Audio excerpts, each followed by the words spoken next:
이야기를 사랑하는 여러분, 안녕하세요. 따뜻한 이야기 코너에 오신 것을 환영합니다. 이곳은 진심을 담아 이야기를 들려드리는 공간입니다. 편안한 마음으로 감동과 반전이 가득한 특별한 이야기를 즐겨주세요. 준비되셨다면 좋아요를 눌러주시고 알림 설정도 켜신 뒤 지금부터 이야기를 시작하겠습니다. 백두산 자락을 휘감고 내려오는 북풍 한설은 살을 애는 듯한 추위로 산골 마을을 집어삼키고 있었다. 달빛조차 얼어붙어 창백하게 질린 그 밤마을의 공기는 무겁게 가라앉아 숨소리조차 내기 두려운 적막강산이었다. 하늘과 땅의 경계가 모호해질 정도로 쏟아지는 폭설은 세상의 모든 죄악을 덮어버리려는 듯 끊임없이 내려앉았고, 사람들은 문을 굳게 걸어 잠근 채 이불 속에서 몸을 웅크리며 기나긴 겨울밤이 무사히 지나가기만을 간절히 기도했다. 하지만 그날 밤 마을에서 가장 크고 화려한 최대감의 기와집 담장 너머로는 인간의 힘으로 거스르지 못할 불길한 기운이 스며들고 있었다. 최대감은 사랑채 아랫목에 앉아 독한 술을 연거푸 들이키고 있었지만 등골을 타고 오르는 서늘한 한기는 도무지 사라질 기미를 보이지 않았다. 방 안에는 질 좋은 숯이 벌겋게 타오르고 있었음에도 불구하고 그의 몸은 걷잡을 수 없이 떨려왔으며 술잔을 쥔 손마디는 하얗게 질려 있었다. 그는 평생을 남의 것을 빼앗고 짓밟으며 불을 쌓아 올린 인물이었으나 오늘 밤만큼은 알 수 없는 공포가 그의 심장을 옥죄어 왔다. 며칠 전부터 꿈자리가 뒤숭숭하더니 오늘은 마치 누군가 보이지 않는 곳에서 자신을 노려보고 있는 듯한 소름 끼치는 시선이 느껴졌다. 거기 누구 없느냐? 춘삼이 놈은 어디 가서 코빼기도 안 보이는 게냐? 최대감은 애써 목소리를 높여 호통을 쳤으나 돌아오는 것은 덜한 바람소리와 창호지 문이 덜컹거리는 소리뿐이었다. 평소 같으면 당장이라도 달려와 머리를 조아렸을 하인들의 기척이 전혀 느껴지지 않는다는 사실이 그를 더욱 불안하게 만들었다.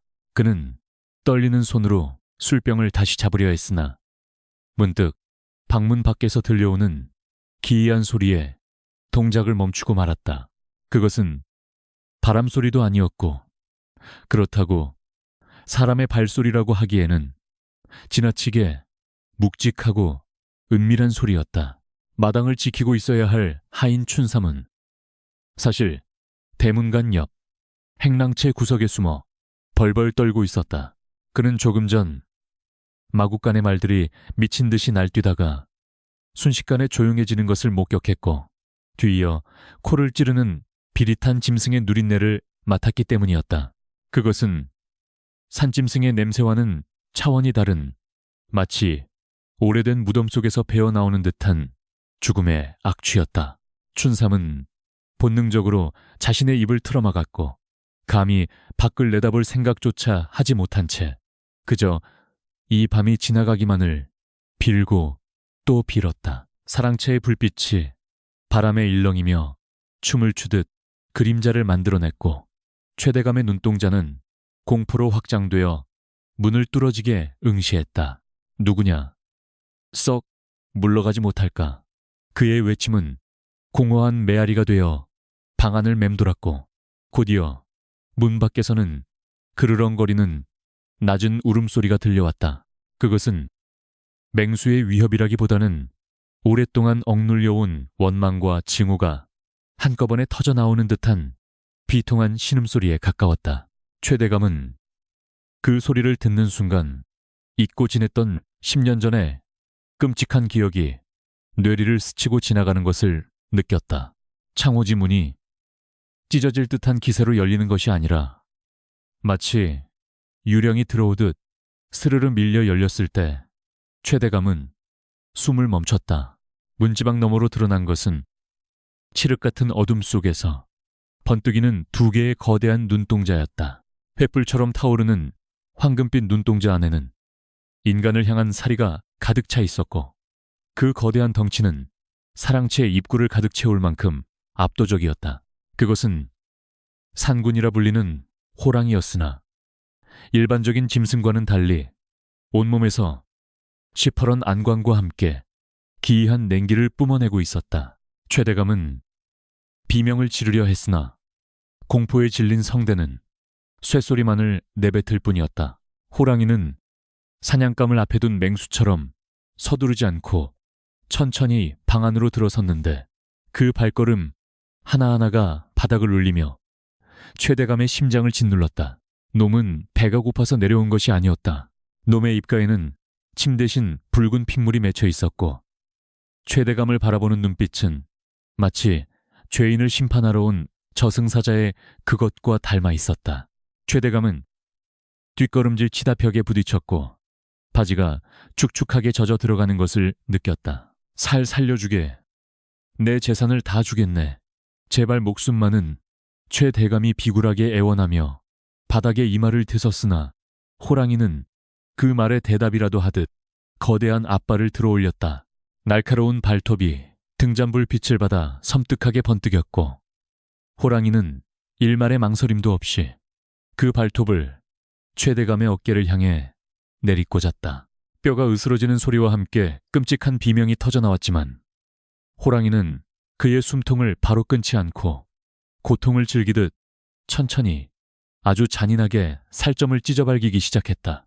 방 안은 순식간에 아수라장으로 변했고 흰 벽지와 장판은 붉은 선열로 뒤덮여갔다.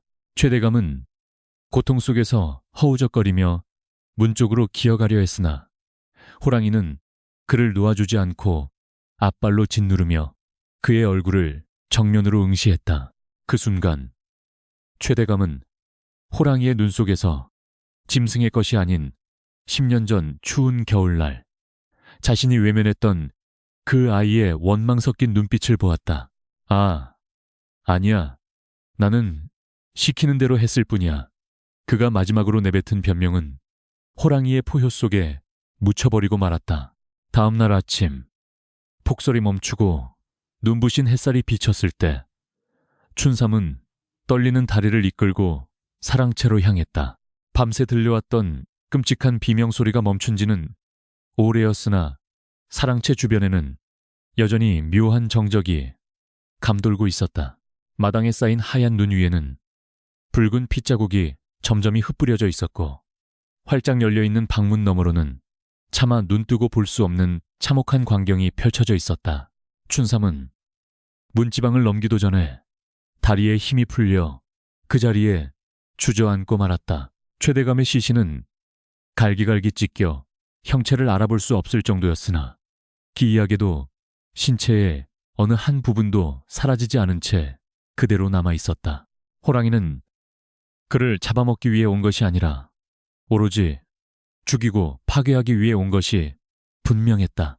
방 안 가득한 피비린내 속에서 춘삼은 헛구역질을 하며 시신을 수습하려 다가갔다. 그때 피범벅이 된 최대감의 머리맡에 놓인 낯선 물건 하나가 그의 시선을 사로잡았다.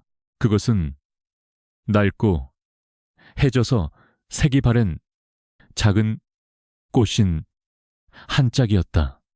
어른의 것이라고는 볼 수 없는 선하댓 살배기 어린아이가 신을 법한 그 신발은 곰팡이가 슬고 흙투성이었지만 기이하게도 핏자국 하나 묻지 않은 채 깨끗하게 놓여 있었다. 춘삼은 그 신발을 보는 순간 머리를 한 대 얻어맞은 듯한 충격에 휩싸였다. 그것은 그가 10년 전 최대감의 지시로 뒷산 깊은 곳 헛간에 버려두고 왔던 바로 그 아이의 신발이었기 때문이었다. 이게 왜 여기에? 춘삼은 사시나무 떨듯 떨며 뒷걸음질 쳤다. 공포는 최대감의 죽음에서 오는 것이 아니라 과거의 망령이 되살아나 자신들을 찾아왔다는 사실에서 비롯되었다. 그는 주위를 둘러보았으나 방 안에는 그 어떤 짐승의 털오라기 하나 남아있지 않았다. 오직 찢겨진 시신과 그 옆에 놓인 작은 꽃신만이 어젯밤의 참극이 단순한 짐승의 소행이 아님을 증명하고 있었다. 관아에 신고를 하기 위해 마을로 달려가는 춘삼의 뒤로 마을 어귀에 모여든 사람들은 수근거리며 최대감의 집을 가리켰다. 사람들의 눈빛에는 두려움뿐만 아니라 묘한 안도감과 통쾌함마저 서려 있었다. 단계가 그들은 모두 알고 있었다. 최대감이 어떻게 부를 축적했는지, 그리고 그 집안에 어떤 비밀이 숨겨져 있는지. 하지만 누구도 감히 입 밖으로 내지 못했던 그 비밀이 이제 피의 심판을 통해 드러나기 시작했다는 것을 직감하고 있었다. 마을 밖 눈 덮인 언덕 위에서 한양에서 좌천되어 내려오던 민우진은 말에서 내려 그 광경을 지켜보고 있었다. 그는 며칠 전부터 산세가 험악하고 범상치 않은 기운이 서려 있는 이 마을을 주시하고 있었다. 바람에 실려오는 피비린내를 맡으며 그는 미간을 찌푸렸다. 단순한 호환이라고 보기에는 그 기운이 너무나도 원독에 차 있었다. 우진은 말고삐를 쥐며 천천히 마을로 향하는 발걸음을 옮겼다. 현장에 도착한 관아의 포졸들은 처참한 광경에 혀를 내둘렀고 시신을 수습하는 내내 불길한 기운에 시달려야 했다. 우진은 신분을 밝히지 않고 군중 틈에 섞여 그 모습을 지켜보다가 대청마루 밑에 떨어져 있는 무언가를 발견했다. 사람들이 시신에 정신이 팔려 있는 사이 그는 조용히 다가가 눈 속에 파묻혀 있던 것을 집어들었다. 그것은 춘삼이 보고 기겁했던 것과는 다른 짝에 똑같이 낡은 어린아이의 꽃신이었다. 우진은 신발을 품속에 갈무리하며 사랑채의 뒤편으로 이어진 발자국을 따라 시선을 옮겼다. 눈 위에 선명하게 찍힌 그 발자국은 분명 호랑이의 것이었으나 그 크기가 일반적인 범의 2배는 좋게 되어 보였다. 더욱 기이한 것은 그 발자국이 집 안으로 들어온 흔적은 없고 오로지 집 밖으로 나가는 방향으로만 찍혀 있다는 점이었다. 마치 그 짐승이 처음부터 집 안에, 아니 최대감의 곁에 머물고 있었던 것처럼. 발자국은 마을 뒤편에 험준한 산으로 이어지다 어느 지점에서 감쪽같이 사라져 있었다. 우진은 눈 덮인 산을 올려다보며 깊은 한숨을 내쉬었다. 단순한 짐승이 아니로군. 그의 중얼거림은 차가운 바람에 흩어졌고 산봉우리 너머에선 마치 누군가 우는 듯한 구슬픈 바람 소리가 들려왔다. 그것은 짐승의 포효가 아닌 춥고 배고픈 아이의 칭얼거림과도 같았다. 최대감의 죽음은 시작에 불과했다. 마을 사람들은 애써 외면하려 했지만 10년 동안 묻어두었던 그 차가운 진실이 이제 막 눈을 뜨고 기지개를 켜기 시작했다는 것을 본능적으로 느끼고 있었다. 붉게 물든 눈밭 위로 다시금 하얀 눈이 내리기 시작했지만 그 눈은 죄악을 덮어주기는커녕 더욱 선명하게 붉은 핏빛을 도드라지게 할 뿐이었다. 호랑이는 사라지지 않았다. 그저 다음 사냥감을 위해 잠시 숨을 고르고 있을 뿐이었다. 우진은 품속의 꽃신을 만지작거리며 마을 어귀의 주막으로 향했다. 그의 등 뒤로 거대한 그림자가 드리워진 듯한 착각이 일었으나 그는 뒤를 돌아보지 않았다. 이제 곧 이 마을은 피와 공포로 물들게 될 것이고 자신은 그 중심에서 진실을 파헤쳐야 할 운명임을 직감했기 때문이었다. 밤이 다시 찾아오고 있었고 산속 깊은 곳에서는 또다시 굶주린 짐승의, 아니 원한 맺힌 영혼의 눈이 마을을 내려다보고 있었다. 오늘 들려드릴 이야기는 순수한 창작물로 오직 오락과 감상을 위한 내용이며 실제 인물이나 사건과는 전혀 관련이 없음을 알려드립니다. 한양에서 천리길을 달려 도착한 이 북방의 변방은 유배지나 다름없을 만큼 황량하고 삭막했다. 전직 사원부 감찰이었으나 조정의 당파 싸움에 휘말려 이곳 현감으로 좌천된 민우진은 관아의 낡은 문루에 서서 눈 덮인 마을을 내려다보았다. 뼛속까지 파고드는 칼바람은 한양의 그것과는 비교할 수 없을 정도로 매서웠지만 우진을 더욱 한기서리게 만드는 것은 이 마을 전체를 감싸고 있는 기이한 침묵이었다. 보통 호환이 발생하면 관아 앞에 몰려와 호랑이를 잡아달라고 아우성치는 것이 백성들의 상정인데 이곳 사람들은 마치 약속이라도 한 듯 입을 굳게 다물고 두려움에 떨며 서로의 눈치만 살피고 있었다. 우진은 관복자락을 휘날리며 관아의 마당으로 들어섰다. 미리 도착해 있던 이방과 포졸들은 최대감의 시신 처리를 두고 옥신각신하고 있었다. 이방은 시신이 흉물스럽고 전염병이 돌 수도 있으니 서둘러 화장해야 한다고 주장했으나 우진은 단호한 목소리로 그들을 제지했다. 시신의 거만이 끝나기 전에는 터럭 하나도 건드릴 수 없다. 그의 서슬퍼런 일갈에 이방은 흠칫 놀라 뒷걸음질 쳤지만 그 눈빛에는 불만과 함께 무언가를 급히 감추려는 듯한 당혹감이 스쳐 지나갔다. 우진은 그 찰나의 표정을 놓치지 않았다. 거만실로 들어선 우진은 하얀 천을 걷어내고 최대감의 참혹한 시신을 마주했다. 찢겨진 살점과 드러난 뼈는 분명 맹수의 소행임을 보여주고 있었으나 수많은 살인사건을 다루어온 우진의 눈에는 부자연스러운 점들이 포착되었다. 짐승은 배가 고파 사냥을 하거나 자신의 영역을 지키기 위해 공격한다. 하지만 이 시신에는 뜯어먹힌 흔적이 전혀 없었고 오로지 고통을 주기 위해 정교하게 난도질 당한 흔적만이 역력했다. 그것은 야생의 본능이라기보다는 인간이 품을 법한 깊고 어두운 원한의 발로처럼 보였다. 단순한 호환이 아니다. 이것은 처형이다. 우진이 나지막이 중얼거리자 옆에 서 있던 이방의 얼굴이 사색이 되었다. 이방은 땀을 뻘뻘 흘리며 변명하듯 말을 더듬었다. 나으리, 이 산골에는 원래 영물이라 불리는 흉포한 범들이 많이 삽니다. 괜한 억측으로 민심을 동요시키지 마시고 조용히 장사를 지내게 해주십시오. 이방의 태도는 지나치게 방어적이었고 마치 범인을 잡는 것보다 사건을 덮는 것에 더 혈안이 되어 있는 듯했다.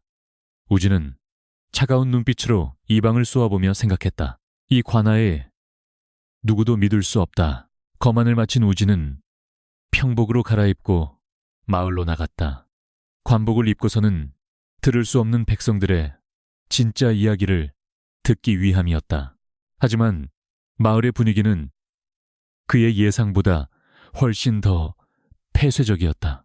낯선 외지인인 우진이 지나갈 때마다 사람들은 하던 일을 멈추고 경계 어린 눈빛으로 그를 쏘아보았고 아이들은 부모의 손에 이끌려 서둘러 집 안으로 숨어버렸다.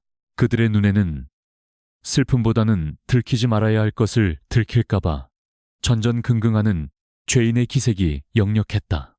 이 마을 전체가 거대한 공모자들의 소굴처럼 느껴졌다. 우진은 마을 어귀에 있는 주막으로 발걸음을 옮겼다. 낮술을 마시는 노인들과 일꾼들이 모여있는 그곳이라면 무언가 단서를 얻을 수 있을 것이라 판단했다. 주막 안은 탁한 막걸리 냄새와 퀴퀴한 땀 냄새로 가득 차 있었다. 구석진 자리에 앉아 국밥을 시킨 우진은 귀를 곤두세웠다. 옆 탁자에는 최대감 집안의 하인 복장을 한 서너 명의 사내들이 모여 앉아 심각한 표정으로 웅성거리고 있었다. 그 중에는 지난밤 시신을 발견했던 춘삼이라는 자도 섞여 있었다. 그놈 봤어. 분명 그놈이었어. 10년 전 그놈 눈깔이랑 똑같았다고 춘삼이 떨리는 목소리로 속삭였다. 옆에 있던 다른 하인이 황급히 그의 입을 틀어막으며 주위를 살폈다. 이 미친놈아, 누가 들으면 어쩌려고 그래. 입 닥치고 술이나 마셔. 그들의 대화는 끊어졌지만 그 짧은 문장 속에 담긴 공포는 주막 안의 공기를 얼어붙게 만들기에 충분했다. 우진은 숟가락을 내려놓고 그들의 얼굴을 하나하나 뇌리에 새겼다. 10년 전 그놈 눈깔. 그 단어들이 우진의 머릿속에서 퍼즐 조각처럼 맞춰지기 시작했다. 우진은 술병을 들고 자연스럽게 그들의 합석을 청했다. 한양에서 장사하러 왔는데 오는 길에 흉흉한 소문을 들어서 말이오. 어젯밤 일이 보통 일이 아니라던데. 우진이 짐짓 모르는 척 말을 건네자 하인들은 서로의 눈치를 보며 입을 다물었다. 그러나 공포에 질린 사람의 입은 술이 들어가면 쉽게 열리는 법이었다. 우진이 권하는 술을 몇 잔 받아 마신 춘삼의 눈이 풀리며 횡설수설하기 시작했다. 나으리는 모르십니다. 이 산에는 건드려서는 안 될 것이 살아요. 건드려서는 안 될 것이라니. 산군님을 말하는 것인가? 우진이 집요하게 파고들자 춘삼 옆에 있던 나이든 하인이 술잔을 탁 내려놓으며 끼어들었다. 젊은 양반 외지 사람은 모르는 게 약이요. 괜히 호기심 갖다가 제 명에 못 죽는 수가 있어. 최대감도 그래서 당한 게지. 노인의 말에는 뼈가 있었다. 최대감의 죽음이 단순한 사고가 아니라 인과응보라는 뉘앙스가 짙게 배어 있었다. 그들은 범을 두려워하면서도 한편으로는 최대감의 죽음을 당연한 귀결로 받아들이고 있는 듯했다. 그때 주막문이 열리며 화려한 무당 복장을 한 여인이 들어왔다. 그녀가 등장하자 시끌벅적하던 주막이 찬물을 끼얹은 듯 조용해졌다. 마을의 신당을 모시는 만신이었다. 그녀는 멍한 눈으로 주막을 한 바퀴 둘러보더니 우진과 하인들이 앉아있는 탁자 쪽으로 다가왔다. 그녀의 시선은 우진이 아닌 구석에 웅크리고 있는 춘삼에게 고정되어 있었다. 피냄새가 진동을 하는구나. 아직 끝나지 않았어. 내 놈들 옷자락에 묻은 죄는 물로 씻겨지지 않아. 만신의 섬뜩한 예언에 춘삼은 비명을 지르며 자리에서 벌떡 일어났다. 아니야, 난 시키는 대로 했을 뿐이라고. 난 잘못 없어. 그가 발작하듯 소리치며 주막을 뛰쳐나가자 나머지 하인들도 허둥지둥 그 뒤를 따랐다. 순식간에 벌어진 일에 주막 안의 사람들은 웅성거렸지만 누구 하나 그들을 말리거나 의아해하지 않았다. 마치 올 것이 왔다는 듯한 체념 섞인 표정들이었다.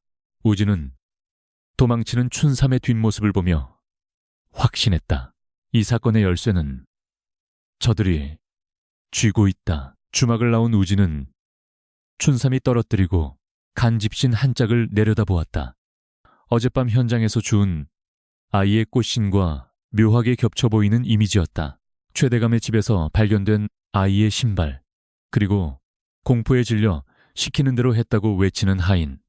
연결고리는 명확했다. 누군가 아이를 해쳤고 그 일에 최대감과 하인들이 깊숙이 연루되어 있다.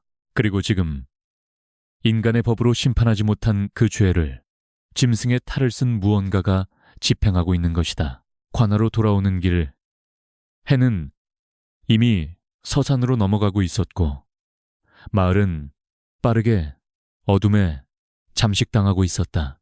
집집마다 문을 걸어 잠그는 소리가 요란했고 거리에는 개미새끼 한 마리 보이지 않았다. 우진은 등 뒤에서 느껴지는 서늘한 시선을 느꼈다. 어제 최대감이 느꼈을 그 시선일 것이다.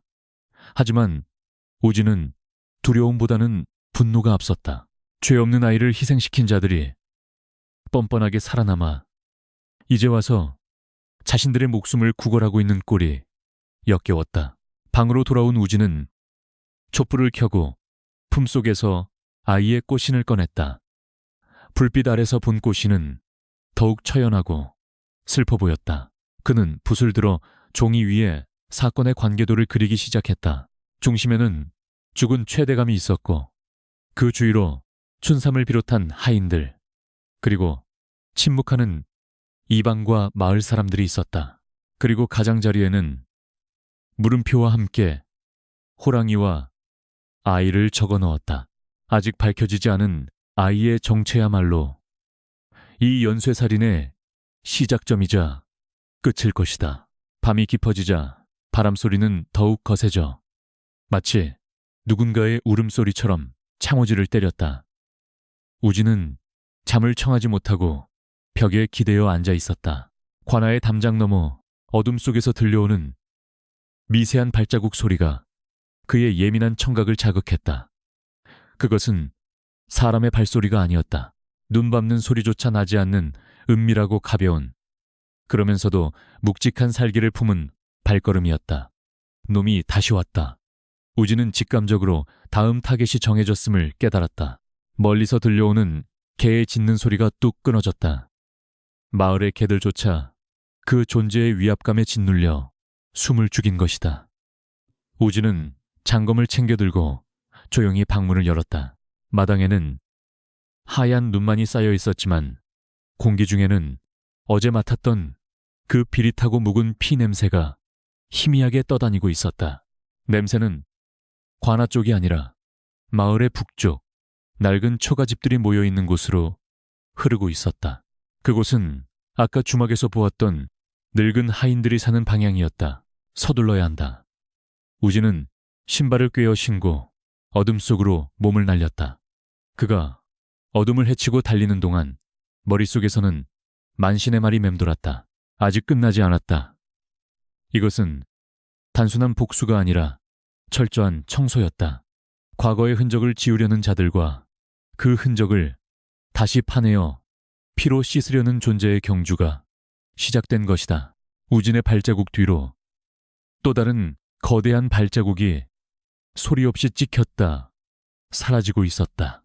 마을 북쪽 언덕에 다다랐을 때 우진은 낡은 오두막집 지붕 위에 앉아있는 거대한 그림자를 목격했다. 달빛을 등지고 앉아있는 그 형상은 마치 산 자체처럼 거대하고 위압적이었다. 호랑이는 집안을 덮치는 대신 지붕 위에서 가만히 아래를 내려다보고 있었다. 마치 그 안에서 공포에 떨고 있는 먹잇감의 절망을 음미하는 듯했다. 우진이 검을 뽑아들고 소리치려던 순간 호랑이가 고개를 돌려 정확히 우진이 있는 곳을 바라보았다. 금빛으로 타오르는 그 눈동자와 마주친 순간 우진은 숨이 턱 막히는 것을 느꼈다.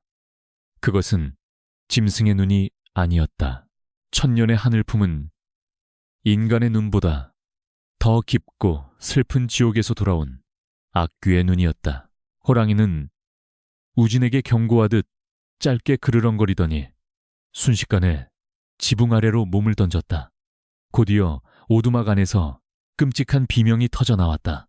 우진이 달려갔을 때는 이미 늦은 뒤였다. 문이 박살난 오두막 안에는 10년 전 최대감의 유모였던 노파가 피투성이가 된 채 쓰러져 있었다. 그녀의 손에는 낡은 베넷저고리 하나가 쥐어 있었다. 우진은 노파의 흔들리는 눈동자를 들여다보며 다급하게 물었다. 말해라. 10년 전에 무슨 일이 있었던 것이냐? 노파는 피를 토하며 갈라진 목소리로 중얼거렸다. 그 아이는 사람이 아니었어. 그녀의 고개가 힘없이 떨구어지자 밖에서는 호랑이의 긴 울음소리가 산천을 울리며 멀어져 갔다. 비비린내가 진동하는 오두막 안은 마치 지옥의 한 귀퉁이를 옮겨놓은 듯 참혹했다. 10년 전 최대감 댁의 유모였던 박노파는 싸늘한 주검이 되어 바닥에 널브러져 있었고 뜯겨나간 지붕 사이로는 매서운 밤바람이 몰아치며 촛불을 위태롭게 흔들고 있었다. 민우진은 노파의 시신 곁에 쭈그리고 앉아 그녀가 죽는 순간까지 손에 꽉 쥐고 있던 물건을 조심스럽게 살펴보았다. 그것은 핏물에 젖어 붉게 물든 낡은 베넷저고리였다. 세월의 때가 묻어 누렇게 변색되었지만 깃에 수놓아진 붉은 꽃무늬만은 여전히 선명하여 보는 이의 가슴을 서늘하게 만들었다. 노파의 눈은 공포로 허옇게 뒤집혀 있었지만 그 표정 이면에는 기이하게도 일말의 체념과 안도감이 섞여 있는 듯했다. 마치 평생을 기다려온 심판을 마침내 받아들였다는 듯한 표정이었다. 우진은 그녀의 감기지 않은 눈을 쓸어내려 감겨주려 했으나 굳어버린 눈꺼풀은 쉽게 내려오지 않았다. 그녀가 마지막으로 남긴 그 아이는 사람이 아니었어 라는 말은 우진의 뇌리에 깊이 박혀 떠나지 않았다. 사람이 아니라면 무엇이란 말인가? 요물 아니면 그들이 지은 죄악이 만들어낸 괴물인가? 우진은 시신을 수습하러 온 포졸들에게 현장을 맡기고 오두막 밖으로 나왔다. 밤새 내린 눈 위에는 사건의 실마리가 될지도 모르는 흔적들이 고스란히 남아 있었다. 횃불을 들어 눈밭을 비추던 우진의 미간이 깊게 찌푸려졌다. 오두막 주변엔 거대한 호랑이의 발자국이 선명하게 찍혀 있었는데 그 형태가 상식적으로 이해할 수 없는 기이한 양상을 띠고 있었기 때문이었다. 발자국은 오두막을 중심으로 완벽한 원을 그리며 빙빙 돌고 있었다.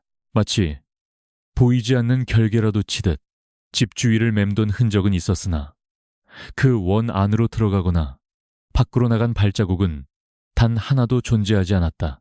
지붕이 뚫려 있었으니 놈이 위에서 덮친 것은 분명했지만 그렇다면 놈은 날개가 달린 짐승이라도 된단 말인가.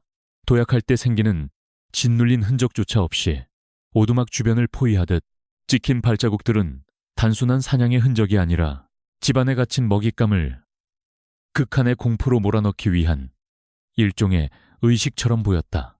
이건 상군님이 노하신 게야. 산신령님의 벌을 받는 거라고 뒤늦게 달려온 마을 사람들이 웅성거리며 두려움에 떨었다. 그들의 얼굴은 횃불빛에 비쳐 붉게 일렁였고 눈동자에는 맹수에 대한 공포보다 더 깊은 원초적인 죄의식이 서려 있었다. 우진은 그들의 반응을 유심히 관찰했다. 그들은 단순히 이웃이 죽어서 슬퍼하는 것이 아니었다. 다음 차례는 자신들이 될지도 모른다는 극심한 불안감에 사로잡혀 있었다. 특히 최대감 집안과 연이 있었던 몇몇 노인들은 다리가 풀려 자리에 주저앉아 있었다. 그때 거센 북풍이 산골짜기를 타고 내려와 마을을 휩쓸고 지나갔다. 휴, 으아. 바람소리에 섞여 들려오는 기이한 소리에 사람들의 웅성거림이 순식간에 잦아들었다. 그것은 분명 바람이 나뭇가지에 스치는 소리였으나 듣는 이의 귀에는 마치 갓난아이가 배고픔과 추위에 지쳐 애처롭게 우는 소리처럼 들렸다. 소리는 멀리서 들려오는 듯 하다가도 귓가에 속삭이는 듯 가까워졌고 날카롭게 파고들며 사람들의 신경을 갉아먹기 시작했다. 들리시오. 저 소리. 한 아낙네가 새파랗게 질린 얼굴로 귀를 틀어막았다. 아기 울음소리야. 10년 전 그 겨울에 들렸던 바로 그 소리라고. 누군가 비명을 지르듯 외치자 공포는 삽시간에 전염병처럼 번져나갔다. 마을 사람들은 서로를 부둥켜 안고 벌벌 떨었으며 개들조차 짖기를 멈추고 꼬리를 말아넣은 채 낑낑거렸다. 우진 역시 그 소리를 들었다. 그것은 단순한 환청이 아니었다. 바람 자체가 원혼을 싣고 나르는 듯 소리는 물리적인 고통을 동반하며 고막을 때렸다. 우진은 사람들 틈에서 유독 심하게 몸을 떨고 있는 촌장을 발견하고 그에게 다가갔다. 이 소리가 무엇입니까? 10년 전 그 겨울이라니 도대체 그때 무슨 일이 있었던 겁니까? 우진이 다그치듯 묻자 촌장은 쏘스라치게 놀라며 뒷걸음질 쳤다. 모릅니다. 나는 아무것도 몰라요. 그저 흉년이 들어 아이들이 많이 죽었을 뿐이요. 촌장의 부인은 거짓말을 하고 있는 것이 명백했다. 그의 시선은 자꾸만 마을 뒤편 대나무 숲이 우거진 쪽을 향하고 있었다. 죽은 박노파는 최대감댁 유모였지요. 그 노파가 돌보던 아이가 있었습니까? 우진은 품속에서 피 묻은 베네 저고리를 꺼내 촌장의 눈앞에 들이밀었다. 붉은 꽃무늬를 본 촌장의 눈동자가 지진이라도 난 듯 흔들렸다. 이건. 그는 말을 잇지 못하고 입을 뻐끔거렸다. 주위에 있던 다른 노인들도 그 저고리를 알아보고 경악을 금치 못했다. 그것은 그들이 애써 지워버리려 했던 과거의 증거물, 결코 세상에 나와서는 안 될 물건이었다. 그 순간 무리 뒤쪽에서 괴이한 웃음소리가 터져 나왔다. 히히. 그래, 그 옷이야. 도련님이 입던 옷이야. 배가 고프다고 울어도 젖 한 모금 주지 말라고 했지. 머리를 산발한 춘삼이 눈을 희번덕거리며 춤을 추듯 걸어 나오고 있었다. 어제 주막에서 도망쳤던 그는 공포를 이기지 못하고 끝내 정신을 놓아버린 듯했다. 그는 허공을 향해 손짓하며 보이지 않는 누군가와 대화를 나누고 있었다. 울지 마세요, 도련님. 이제 유모 할멈이 갔으니 젖을 줄 겁니다. 포졸들이 달려들어 춘삼을 제압하려 했으나 그는 괴력을 발휘하며 발버둥 쳤다. 놓아라, 우물로 가야 해. 우물 뚜껑을 닫아야 한다고 그게 나오면 우리 다 죽어. 춘삼의 입에서 우물이라는 단어가 튀어나오자 촌장의 얼굴이 흑빛으로 변했다. 저 미친놈 입을 막아. 당장 끌고 가. 촌장의 고함에 포졸들이 춘삼의 입에 재갈을 물리고 질질 끌고 갔다. 하지만 춘삼이 남긴 말은 이미 엎질러진 물처럼 사람들의 뇌리에 깊게 스며들었다. 우진은 끌려가는 춘삼을 제지하지 않았다. 지금 당장 그를 신문해봐야 미치광이의 헛소리로 치부될 뿐이었다. 대신 그는 우물이라는 단서를 확고히 붙잡았다. 시신이 발견되지 않은 살인, 사라진 아이, 그리고 우물, 모든 조각이 하나의 그림을 향해 맞춰지고 있었다. 우진은 다시 바람소리에 귀를 기울였다. 아기 울음소리 같던 바람은 이제 분노한 짐승의 으르렁거림처럼 바뀌어 마을을 위협하고 있었다. 오늘 밤은 아무도 밖을 돌아다녀선 안 될 것이오. 우진이 엄중하게 경고하자 사람들은 도망치듯 각자의 집으로 흩어졌다. 텅 빈 오두막 앞에는 우진과 몇몇 포졸, 그리고 싸늘한 주검만이 남았다. 우진은 다시 한번 지붕 위를 올려다보았다. 뻥 뚫린 구멍 사이로 차가운 달빛이 쏟아져 들어오고 있었다. 호랑이는 저 위에서 노파가 공포에 질려 죽어가는 모습을 지켜보았을 것이다. 육체를 찢기 전에 정신을 먼저 파괴하는 잔혹한 사냥 방식이었다. 우진은 베네 쪼구리를 다시 품에 넣으며 생각에 잠겼다. 박노파는 죽기 전 아이가 사람이 아니라고 했다. 춘삼은 젖을 주지 말라는 명령을 받았다고 했다.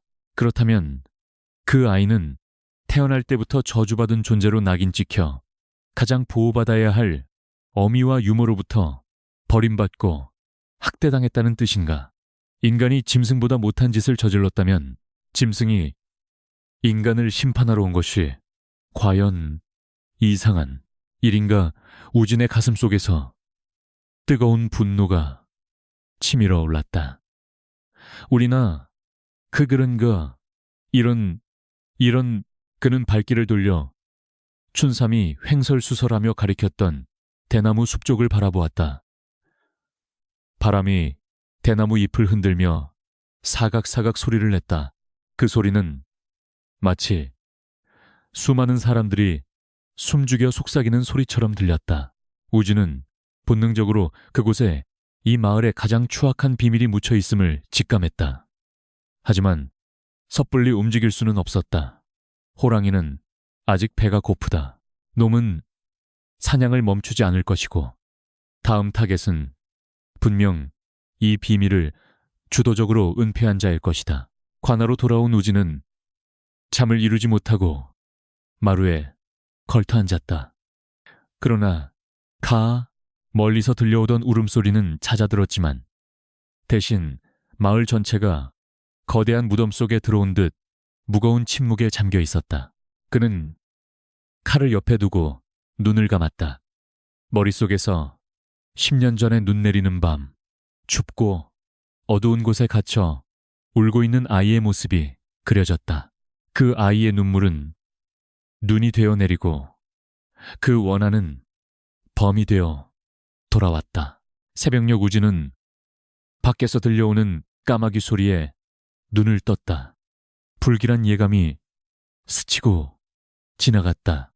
밤새 별일 없었기를 바랐으나 이 마을에서 평온한 아침이란 존재하지 않는 사치였다. 그는 서둘러 채비를 하고 밖으로 나갔다. 밤새 내린 눈 위에는 또다시 새로운 발자국이 찍혀 있을까? 아니면 이번에는 발자국조차 남기지 않고 누군가를 데려갔을까? 우진의 발걸음은 자연스럽게 대나무 숲으로 향했다. 춘삼이 말한 우물을 찾아야 했다. 그곳에 가면 박노파가 말한 사람이 아닌 아이의 정체를, 그리고 호랑이가 왜 이토록 잔혹한 복수를 감행하는지 알 수 있을 것이라 확신했다. 차가운 아침, 공기를 가르며 걷는 우진의 뒤로 숲속 깊은 곳에서 황금빛 눈동자가 그를 조용히 응시하고 있었다. 호랑이는 우진을 공격하지 않았다. 마치 그가 진실을 밝혀주기를 기다리는 안내자처럼. 대나무 숲 입구에 다다르자 바람이 뚝 그치고 기이한 정적이 감돌았다. 우진은 숲 안쪽으로 난 오솔길을 따라 천천히 걸어 들어갔다. 그곳에는 사람들의 발길이 끊긴 지 오래된 듯 잡초와 덤불이 무성하게 자라난 낡은 폐가가 한 채 숨겨져 있었다. 그리고 폐가 마당 한가운데 썩은 나무 뚜껑으로 덮인 우물이 검은 입을 벌리고 우진을 기다리고 있었다. 대나무 숲의 우물은 10년 묵은 부적들로 덕지덕지 봉인되어 있었다. 붉은 주사로 그려진 부적들은 비바람에 찢기고 바래져 본래의 형체를 알아보기 힘들었지만 그 안에서 뿜어져 나오는 음습한 기운만은 여전했다. 우진은 우물 뚜껑에 손을 대려다 멈칫했다. 마치 뚜껑을 여는 순간 이 세상의 것이 아닌 재앙이 쏟아져 나올 것만 같은 전율이 손끝을 타고 전해졌기 때문이었다.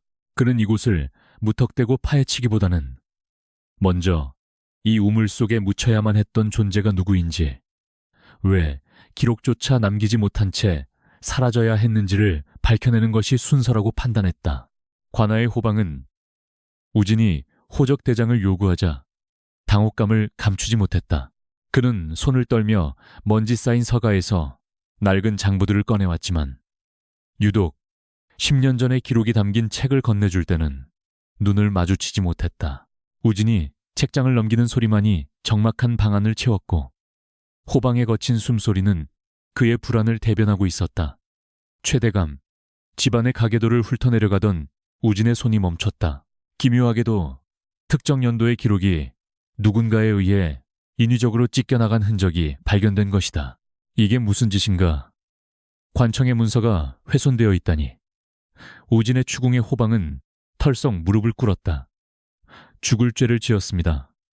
하오나 그것은 제가 한 짓이 아닙니다. 10년 전 전임 현감 나으리께서 최대감의 청을 받고 직접 호방은 말끝을 흐렸지만 그 의미는 명확했다. 최대감은 자신의 핏줄을 스스로 지워버렸다. 태어나서는 안 될 아이, 혹은 존재해서는 안 될 아이가 태어났고 그 아이는 호적에 이름 한 줄 올리지 못한 채 세상에서 삭제당한 것이다. 우진은 찢겨나간 종이의 단면을 어루만지며 생각에 잠겼다. 기록되지 않은 자는 죽어서도 제사상을 받지 못하고 이름을 불리지 못한 원호는 구천을 떠돌 수밖에 없다. 이것은 단순한 살인이 아니라 영혼까지 말살하려 한 잔인한 처사였다. 그 아이에 대해 아는 자가 있느냐? 최대감과 유모 춘삼이 외에 당시의 일을 기억하는 자가 더 있을 것 아닌가? 우진의 물음에 호방은 잠시 망설이다가 조심스럽게 입을 열었다. 산 아래 숯 굽는 가마터의 덕구라는 놈이 있습니다.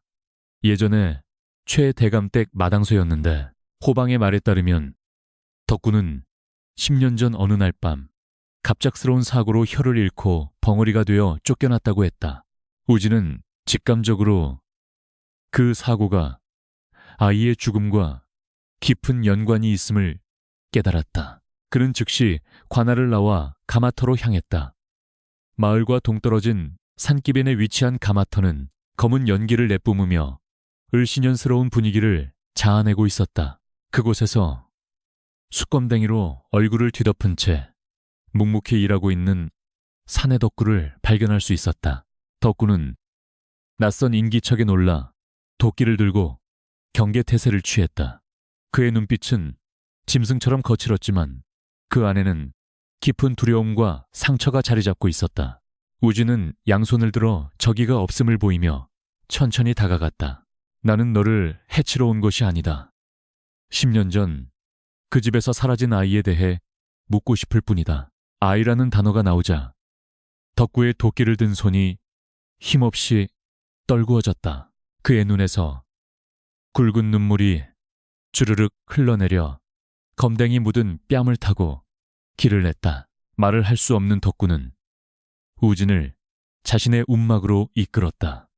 바닥에 쭈그리고 앉은 그는 떨리는 손으로 숯덩이 하나를 집어들었다. 그리고 바닥에 깔린 널빤지 위에 그림을 그리기 시작했다.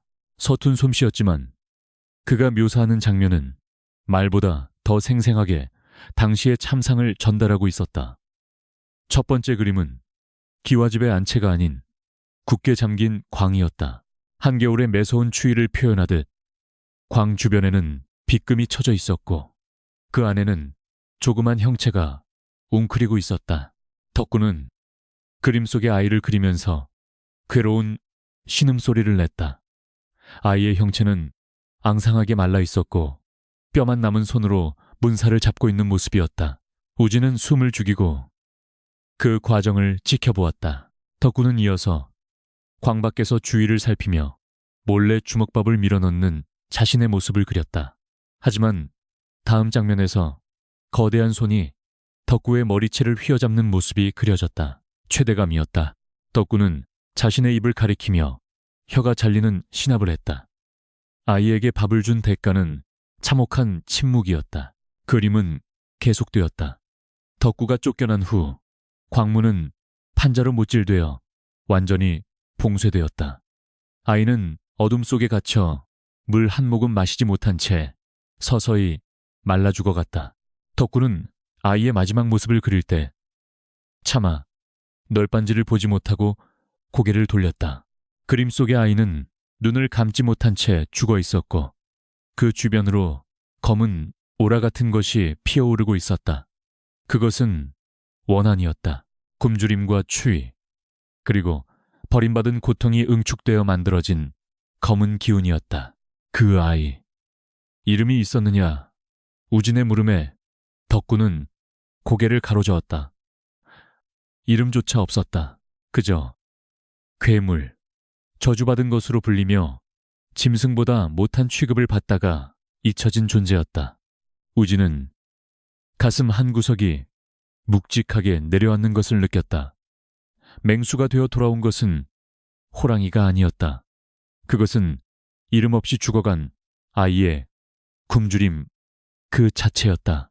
호랑이가 시신을 뜯어먹지 않고 찢어 발기기만 하는 이유는 자신이 겪었던 고통을 그대로 되돌려주기 위함이었다. 덕구는 마지막으로 광 뒤편에 우물을 그렸다. 그리고 그 안에 작은 형체를 집어넣고 돌을 채워 넣는 사람들의 모습을 묘사했다. 산채로 묻힌 것인지 죽은 뒤에 버려진 것인지는 명확하지 않았으나 어느 쪽이든 끔찍하기는 매한가지였다. 덕구는 숯을 던지듯 내려놓고 오열했다. 꺽꺽거리는 울음소리는 혀가 없어 더욱 처절하게 들렸다. 그는 10년 동안 이 끔찍한 기억을 혼자서 끌어안고 살아온 유일한 목격자이자 무력한 방관자였던 셈이다. 우진은 덕구의 어깨를 감싸 쥐었다. 내 죄가 아니다. 너는 유일하게 그 아이에게 손을 내밀었던 사람이다. 그 말에 덕구는 우진을 올려다보았다. 그의 눈동자에는 죄책감과 함께 누군가 자신의 고통을 알아주었다는 안도감이 스쳐 지나갔다. 그때 밖에서 바람소리와 함께 짐승의 낮은 울음소리가 들려왔다. 움막이 흔들릴 정도의 진동이 느껴졌지만 덕구는 놀라지 않았다. 오히려 익숙한 존재가 찾아왔다는 듯 차분한 표정이었다. 우진이 문을 열고 밖을 내다보았을 때 멀리 숲 가장자리에 거대한 호랑이가 앉아 있었다. 놈은 움막 쪽을 바라보고 있었지만 살기를 띠고 있지는 않았다. 덕구를 해칠 의도는 없어 보였다.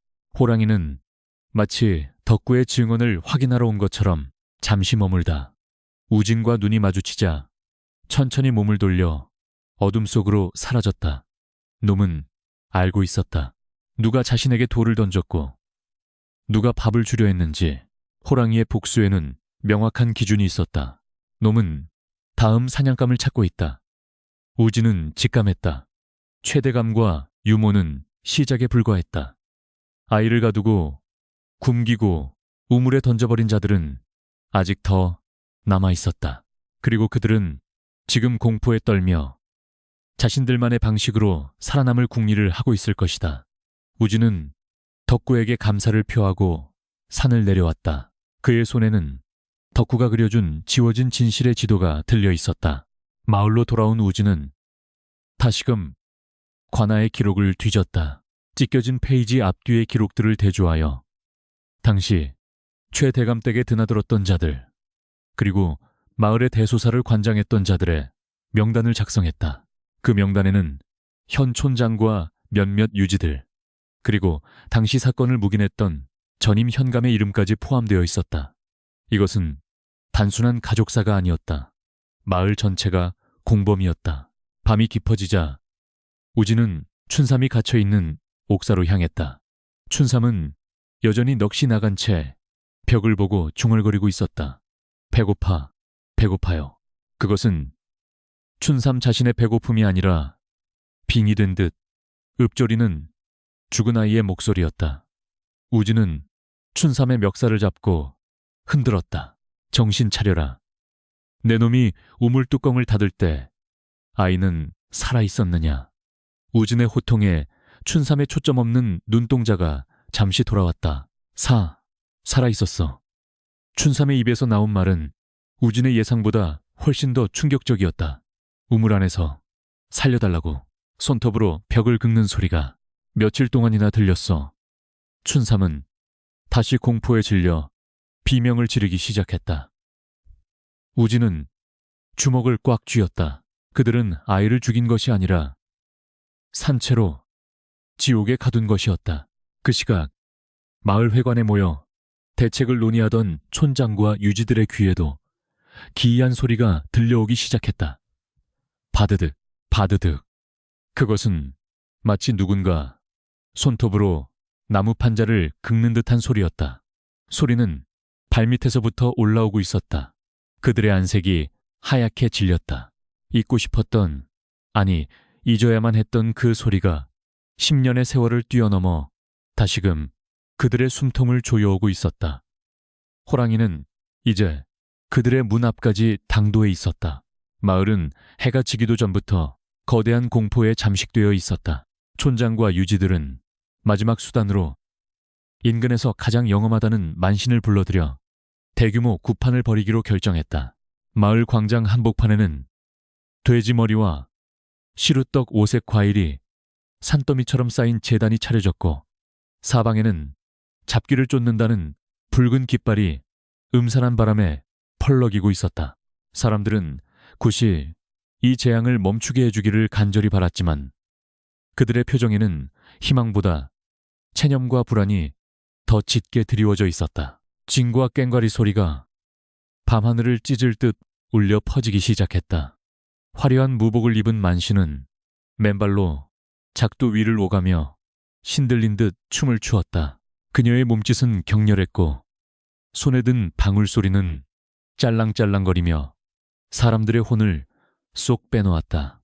물러가라. 썩 물러가라. 원한 맺힌 잡귀야. 썩 물러가라. 만신의 외침은 처절했으나 왠지 모르게 공허하게 들렸다. 구판을 둘러싼 구경꾼들은 숨을 죽인 채 무당의 춤사위가 깊어질수록 더욱 짙어지는 한기에 몸을 떨었다. 민우진은 팔짱을 낀 채 멀찍이 서 이 광경을 지켜보고 있었다. 그는 인간의 욕심으로 빚어낸 죄악이 고작 떡 몇 조각과 춤사위로 씻겨질 리 만무하다고 생각했다. 제단 위에 올려진 돼지머리의 웃음이 마치 위선적인 마을 사람들을 비웃는 것처럼 보였다. 굿이 절정으로 치달을수록 바람은 더욱 거세졌고 횃불은 꺼질 듯 위태롭게 일렁였다. 그때였다. 미친 듯이 뛰던 만신이 갑자기 동작을 멈추고 제자리에 뻣뻣하게 굳어버렸다. 악사들의 연주도 뚝 끊겼다. 광장에는 숨막히는 정적이 감돌았다. 만신의 고개가 기괴한 각도로 꺾이더니 서서히 들어올려졌다. 그녀의 눈동자는 흰자위만 드러난 채 뒤집혀 있었고 입가에는 기이한 미소가 번져 있었다. 입을 연 그녀의 목소리는 늙은 여인의 것이 아니었다. 그것은 소름 끼치도록 맑고 천진난만한 그러나 지독한 원망이 서린 어린아이의 목소리였다. 배고파. 너무 배고파. 구경꾼들 사이에서 비명 섞인 탄식이 터져나왔다. 만신은 제단 위의 음식을 손으로 허겁지겁 집어먹는 시무을 하더니 이내 뱉어내며 날카롭게 소리쳤다. 이런 거 필요 없어. 나는 밥을 달라고 했잖아. 문을 열어달라고 했잖아. 그녀는 허공을 향해 손톱을 세우며 긁는 신욕을 했다. 손톱이 다 빠지도록 긁었는데 왜 아무도 문을 안 열어줬어? 춥고 어두운 곳에 왜 나를 가뒀어? 촌장의 얼굴이 백지장처럼 하얗게 질렸다. 만신은 비틀거리며 촌장 앞으로 다가가 손가락질했다. 할아버지가 시켰지. 나를 우물에 넣으라고. 돌을 채우라고. 숨을 쉴 수가 없어. 물이 차올라. 살려줘. 만신의 절규는 구판을 순식간에 공포의 도가니로 몰아넣었다. 사람들은 뒷걸음질 쳤고 몇몇은 바닥에 주저앉아 싹싹 빌기 시작했다. 잘못했습니다. 제발 노여움을 푸소서. 그 순간 만신이 섬뜩한 웃음을 터뜨렸다. 히히, 이제 와서 빈다고 너무 늦었어. 아저씨가 왔어. 아주 크고 무서운 아저씨가 나 대신 화를 내주러 왔어. 그녀의 목소리가 다시 굵고 낮은 남자의 목소리로 변했다가 다시 아이의 목소리로 바뀌기를 반복했다. 그건 산짐승이 아니야. 산군님이야. 내 한이 뭉치고 뭉쳐서 털이 나고 발톱이 생긴 거야. 칼로도 창으로도 죽일 수 없어. 만신의 말이 끝나기가 무섭게 마을 입구 쪽에서 말들의 비명소리가 들려왔다. 사람들의 시선이 일제히 그곳으로 쏠렸다. 어둠 속에서 두 개의 거대한 황금빛 등불이 호랑이의 눈이었다.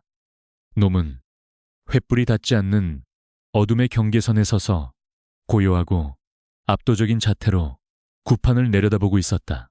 그 크기는 실로 집채만 했고 숨을 쉴 때마다 하얀 입김이 뿜어져 나왔다. 포졸들이 창을 겨누고 사냥꾼들이 화승총을 들었으나 누구도 감히 방아쇠를 당기지 못했다.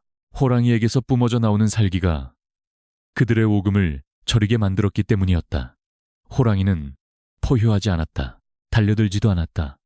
그저 뚜벅뚜벅 인간의 구판을 비웃듯 여유로운 발걸음으로 광장 쪽으로 걸어왔다. 사람들은 모세의 기적처럼 양옆으로 갈라지며 길을 폿다. 호랑이는 제단 앞에 멈춰 섰다. 그리고 빙의된 만신을 잠시 바라보았다. 만신은 바닥에 엎드려 덜덜 떨며 오셨습니까? 오셨습니까를 연발했다. 호랑이는 그녀를 지나쳐 무리 뒤쪽에 숨어있던 한 사내에게 시선을 고정했다. 그는 10년 전 촌장의 지시를 받아 직접 우물뚜껑을 덮고 돌을 날랐던 집사였다. 집사는 공포에 질려 비명조차 지르지 못한 채 굳어 있었다.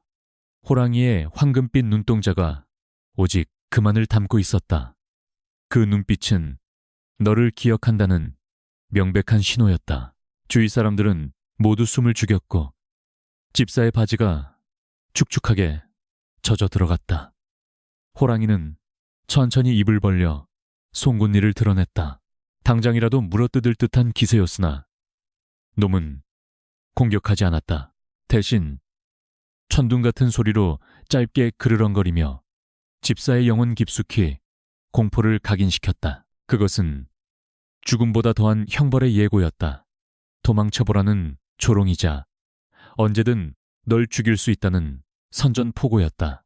호랑이는 집사의 혼이 완전히 나간 것을 확인한 뒤 미련 없이 몸을 돌렸다. 거대한 꼬리가 제단 위에 돼지 머리를 쳐서 땅바닥으로 떨어뜨렸다. 툭 대굴대굴. 돼지 머리가 촌장의 발치에 굴러가 멈췄다. 호랑이가 어둠 속으로 사라진 뒤에도 광장에는 오랫동안 침묵이 흘렀다. 만신은 피바람이 불 거야. 아무도 못 살아남아. 라는 말을 남기고 혼절해버렸다. 촛불은 꺼졌고 찢어진 깃발만이 나뒹굴었다. 굿은 실패했다. 아니, 오히려 잠자고 있던 재앙을 완전히 깨워버린 꼴이 되었다. 우지는 바닥에 떨어진 돼지 머리를 내려다보며 주먹을 꽉 쥐었다. 신의 분노, 원한 맺힌 아이의 저주. 이것은 인간의 힘으로 막을 수 있는 영역을 넘어섰다. 하지만 그는 포기할 수 없었다. 이 비극의 고리를 끊으려면 누군가는 반드시 그 우물을 열고 진실을 마주해야만 했다. 집사는 넋이 나간 채 바닥에 주저앉아 있었고 촌장은 절망적인 표정으로 하늘을 올려다보았다. 그날 밤 마을 사람들은 꿈속에서 모두 똑같은 소리를 들었다. 우물 안에서 들려오는 손톱 긁는 소리, 그리고 굶주린 짐승의 거친 숨소리. 공포는 이제 형체가 되어 그들의 안방까지 침투해 있었다. 다음 희생자가 누구일지는 명확했다. 호랑이는 사냥감을 놓치는 법이 없으니까. 구판이 아수라장으로 변한 뒤 호랑이에게 다음 사냥감으로 지목당한 집사는 공포에 질려 이성을 잃고 말았다. 그는 마을 회관의 가장 깊숙한 방으로 도망쳐 들어가 문이란 문은 모두 걸어 잠갔고 그것도 모자라 장롱과 뒤주로 입구를 겹겹이 막아버렸다. 촌장은 마을의 장정들과 포졸들을 총동원하여 회관 주변을 물샐 틈 없이 포위하도록 지시했다. 50여 명의 사내들이 횃불과 창을 들고 인간 방벽을 쳤고 지붕 위에는 명사수들을 배치하여 개미 새끼 한 마리 얼씬하지 못하게 했다. 밤은 대낮처럼 밝았으나 그 불빛 아래 서 있는 사람들의 그림자는 짙은 죽음의 색을 띠고 있었다. 민우지는 회관 대청마루에 앉아 그 부산스러운 광경을 차가운 눈으로 지켜보고 있었다. 부질없는 짓이오. 그 호랑이는 벽을 넘어오는 것이 아니라 당신들의 죄책감을 타고 들어오는 것이니. 그의 조소 섞인 말에 촌장은 핏대를 세우며 반박했다. 닥치시오. 내 눈앞에서 사람을 물어가게 놔둘 순 없소. 저놈은 귀신이 아니라 짐승일 뿐이야. 촌장은 애써 부정하고 있었지만 그의 떨리는 손은 옷자락을 꽉 움켜쥐고 있었다. 그는 알고 있었다. 집사가 죽으면 다음 차례는 필연적으로 자신이라는 것을. 시간이 흐를수록 긴장감은 팽팽해져 현이 끊어질 듯 위태로웠다. 자정이 넘어가자 사방을 에워싸고 있던 풀벌레 소리가 일제히 뚝 그쳤다. 마치 세상의 모든 생명체가 숨을 죽이고 거대한 포식자의 등장을 기다리는 듯했다. 지붕 위에 있던 궁수 하나가 비명을 지르며 마당으로 추락했다. 왔다. 놈이 왔다. 그의 외침과 함께 회관의 담장이 종이장처럼 구겨지며 무너져 내렸다. 먼지 구름 속에서 나타난 것은 산군이었다. 놈은 문으로 들어오는 대신 담장을 몸으로 들이받아 부수며 당당하게 입장했다. 포졸들이 황급히 창을 내밀어 방어선을 구축하려 했으나 호랑이의 앞발이 허공을 가르자 서너 명의 장정들이 추풍낙엽처럼 날아갔다. 놈의 움직임은 거대함에 비해 믿을 수 없을 정도로 날렵했고 횃불빛을 삼켜버릴 듯 검은 아우라를 뿜어내고 있었다. 화승총 소리가 요란하게 울려 퍼졌으나 단원들은 호랑이의 두꺼운 가죽을 뚫지 못하거나 허공을 가를 뿐이었다. 막아라 뚫리면 다 죽는다. 촌장이 목이 터져라고 함쳤지만 공포에 질린 방어선은 순식간에 와해되었다. 호랑이는 사람을 죽이는데 시간을 낭비하지 않았다. 놈의 목표는 오직 하나 방 안에 숨어있는 집사였다. 호랑이는 방해하는 자들을 가볍게 쳐내며 방문 앞으로 도약했다. 겹겹이 쌓아올린 가구들은 호랑이의 괴력 앞에 장난감처럼 부서져 나갔고 굳게 잠긴 문짝은 굉음과 함께 박살이 났다. 방 안에서 집사의 처절한 비명이 터져나왔다. 살려줘 촌장님. 살려주시오. 우진이 칼을 뽑아들고 달려갔을 때 호랑이는 이미 집사의 목덜미를 물고 방 밖으로 끌어내고 있었다. 집사는 문지방을 붙잡고 버둥거렸으나 호랑이의 힘을 당해낼 재간은 없었다. 그의 손톱이 빠지고 피가 튀었지만 호랑이는 그를 단숨에 숨통을 끊지 않고 질질 끌고 가며 그가 느끼는 공포를 극대화시켰다. 호랑이는 마당 한가운데서 잠시 멈춰 섰다. 그리고 입에 문 사냥감을 과시하듯 촌장을 빤히 쳐다보았다. 집사는 피범벅이 된 채 촌장을 향해 손을 뻗었다. 나 혼자 죽을 순 없어. 당신이 시켰잖아. 집사의 입에서 터져나온 절규는 촌장의 심장에 비수처럼 꽂혔다. 호랑이는 마치 그 말을 기다렸다는 듯 집사의 다리를 으스러뜨리며 확인 사살을 하듯 고통을 주었다. 그리고는 휙 몸을 돌려 어둠이 짙게 깔린 산속으로 유유히 사라져버렸다.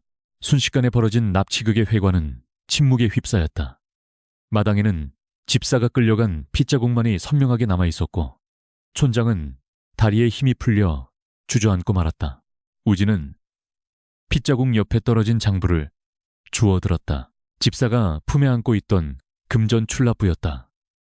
우진은 그 장부를 촌장의 눈앞에 던지며 싸늘하게 말했다. 이제 그만 인정하시오. 당신들이 죽인 것은 아이 하나가 아니라 인간의 돌이었소. 우진은 품속에서 붓을 꺼내 종이 위에 적어 내려갔다. 최대감, 박, 노파 집사, 그리고 촌장. 그것은 우진이 작성한 사건 일지이자 호랑이가 작성한 살생부였다. 모든 피해자는 10년 전 아이의 죽음과 직접적으로 연결되어 있어. 최대감은 지시했고 박노파는 방조했고 집사는 실행했어. 그리고 당신 촌장은 그 모든 것을 은폐하고 묵인한 총책임자여. 촌장은 덜덜 떨며 고개를 저었다. 어쩔 수 없었어. 그 아이는 흉조였어. 태어날 때부터 눈이 두 개가 아니라, 아니, 눈동자가 붉었단 말이오. 그런 괴물을 살려두면 마을 전체가 망한다고 무당이 그랬어. 촌장의 입에서 마침내 10년 전의 진실이 토해져 나왔다. 아이는 단지 남들과 조금 다른 모습으로 태어났다는 이유만으로 어른들의 편견과 공포에 의해 희생양으로 지목된 것이었다. 괴물은 그 아이가 아니라 바로 당신들이었소. 우진의 일갈에 촌장은 아무 말도 하지 못하고 고개를 떨구었다. 우진은 촌장의 이름을 명부의 맨 마지막 줄에 적어 넣었다. 호랑이는 순서대로, 그리고 철저하게 죄의 무게에 따라 심판을 집행하고 있었다. 집사가 끌려간 지금 이제 남은 타겟은 단 한 명뿐이었다. 마을 사람들은 공포에 질려 하나둘씩 자리를 떴다. 촌장 곁에는 아무도 남지 않았다. 그토록 권위를 내세우며 마을을 지배해왔던 그였지만 죽음 앞에서는 그저 늙고 초라한 죄인일 뿐이었다. 우진은 촌장을 향해 말했다. 준비하시오. 놈은 반드시 다시 올 것이오. 그리고 그때는 누구도 당신을 지켜주지 않을 것이오. 우진은 관하로 돌아와 10년 전 찢겨나갔던 호적의 빈자리를 메웠다. 비록 이름조차 짓지 못하고 죽은 아이였지만 우진은 그곳에 무명이라는 두 글자를 적어 넣으며 아이의 존재를 세상에 알렸다. 이것은 수사가 아니었다. 이것은 진혼곡이었다. 새벽이 밝아왔지만 마을의 공기는 여전히 납처럼 무거웠다. 집사의 시신은 발견되지 않았다. 산속 어디선가 들려오는 까마귀 소리만이 그의 비참한 최후를 짐작게 할 뿐이었다. 우진은 대나무 숲을 바라보았다. 우물 속에 갇혀있던 원호는 이제 해방되었고 그 분노는 정점을 향해 치닫고 있었다. 결말이 다가오고 있었다. 우진은 칼을 갈며 마지막 밤을 준비했다. 호랑이의 발톱이 촌장의 목을 겨누는 순간 이 지독한 비극도 끝이 날 것이다. 그러나 우진의 마음 한구석에는 불안감이 가시지 않았다. 과연 촌장의 죽음만으로 이 모든 원한이 씻겨질 수 있을까? 호랑이의 눈 속에 담겨있던 슬픔은 단순한 복수 이상의 무언가를 말하고 있었다. 집사가 호랑이에게 끌려간 다음 날 아침, 마을은 마치 역병이 휩쓸고 지나간 듯한 정적에 휩싸여 있었다. 누구도 밭으로 일하러 나가지 않았고 아낙네들은 우물가에 모여 수다를 떠는 대신 집안 깊숙한 곳에 숨어 문을 걸어 잠갔다. 그들은 모두 알고 있었다. 집사가 죽음으로써 그들이 10년간 굳게 지켜왔던 침묵의 카르텔이 깨졌다는 것을. 마을의 정신적 지주이자 권력의 정점에 있던 촌장의 기와집조차 이제는 아무도 찾지 않는 흉가처럼 스산한 기운만을 내뿜고 있었다. 하인들은 이미 짐을 싸서 도망친 지 오래였고 넓은 마당에는 낙엽만이 뒹굴고 있었다. 민우진은 촌장의 집 대문을 밀고 들어갔다. 끼익 하는 소리가 유난히 크게 들릴 정도로 집안은 텅 비어 있었다. 사랑채 방문을 열자 촌장이 홀로 술상을 앞에 두고 앉아있는 모습이 보였다. 하룻밤 사이의 10년은 늙어버린 듯한 촌장의 얼굴은 흑빛이었고 초점 없는 눈동자는 허공을 응시하고 있었다. 그는 우진이 들어오는 것을 보고도 놀라지 않았다. 이미 모든 것을 체념한 사람처럼 혹은 이미 죽은 사람처럼 생기가 없었다. 나를 잡으러 왔소? 아니면 구경하러 왔소? 촌장이 쉰 목소리로 물었다. 우진은 대답 대신 촌장의 맞은편에 앉아 그의 잔에 술을 채워주었다. 당신의 죄를 들으러 왔소. 왜 굳이 그 아이여야 했는지, 왜 죽이는 대신 가둬야 했는지. 우진의 차분한 질문에 촌장은 헛웃음을 터뜨렸다. 죄, 내가 지은 죄가 무엇이오? 나는 마을을 지켰을 뿐이오. 흉년이 들어 다 굶어 죽게 생겼는데 재앙을 몰고 온 괴물을 먹여 살릴 여유 따위는 없었단 말이오. 촌장은 여전히 자신의 행동을 정당화하고 있었다. 그는 아이가 태어났을 때 마을에 닥쳤던 가뭄과 전염병을 아이의 탓으로 돌렸다. 그놈 눈을 봤어야 해. 붉은 눈. 그건 사람이 아니었어. 그런 놈을 살려뒀다간 마을 전체가 저주를 받을 게 뻔했소. 촌장의 목소리가 격앙되었다. 그것은 무지에서 비롯된 공포였고 그 공포는 집단 광기가 되어 죄 없는 생명을 벼랑 끝으로 내몰았다. 하지만 우진은 그 변명 뒤에 숨겨진 더 추악한 진실을 꿰뚫어 보고 있었다. 그래서 죽였소. 칼로 숨통을 끊어 고통을 덜어주는 자비조차 베풀지 않았단 말이오. 우진의 추궁에 촌장의 손이 떨렸다. 내 손에 피를 묻히고 싶지 않았소. 마을 사람들도 마찬가지였지. 그래서 우리는 우물을 택한 거야. 땅속 깊은 곳에 가두면 저절로 땅의 기운으로 돌아가리라 믿었소.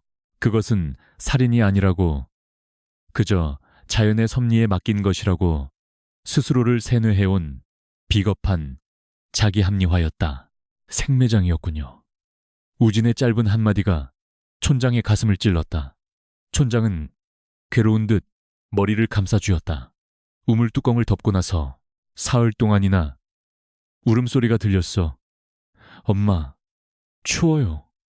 가수나 배고파요. 그 소리가 밤낮 없이 우물틈으로 새어나왔지. 촌장의 고백은 이어졌다. 그 울음소리는 마을 사람들의 양심을 갉아먹는 고문과도 같았다.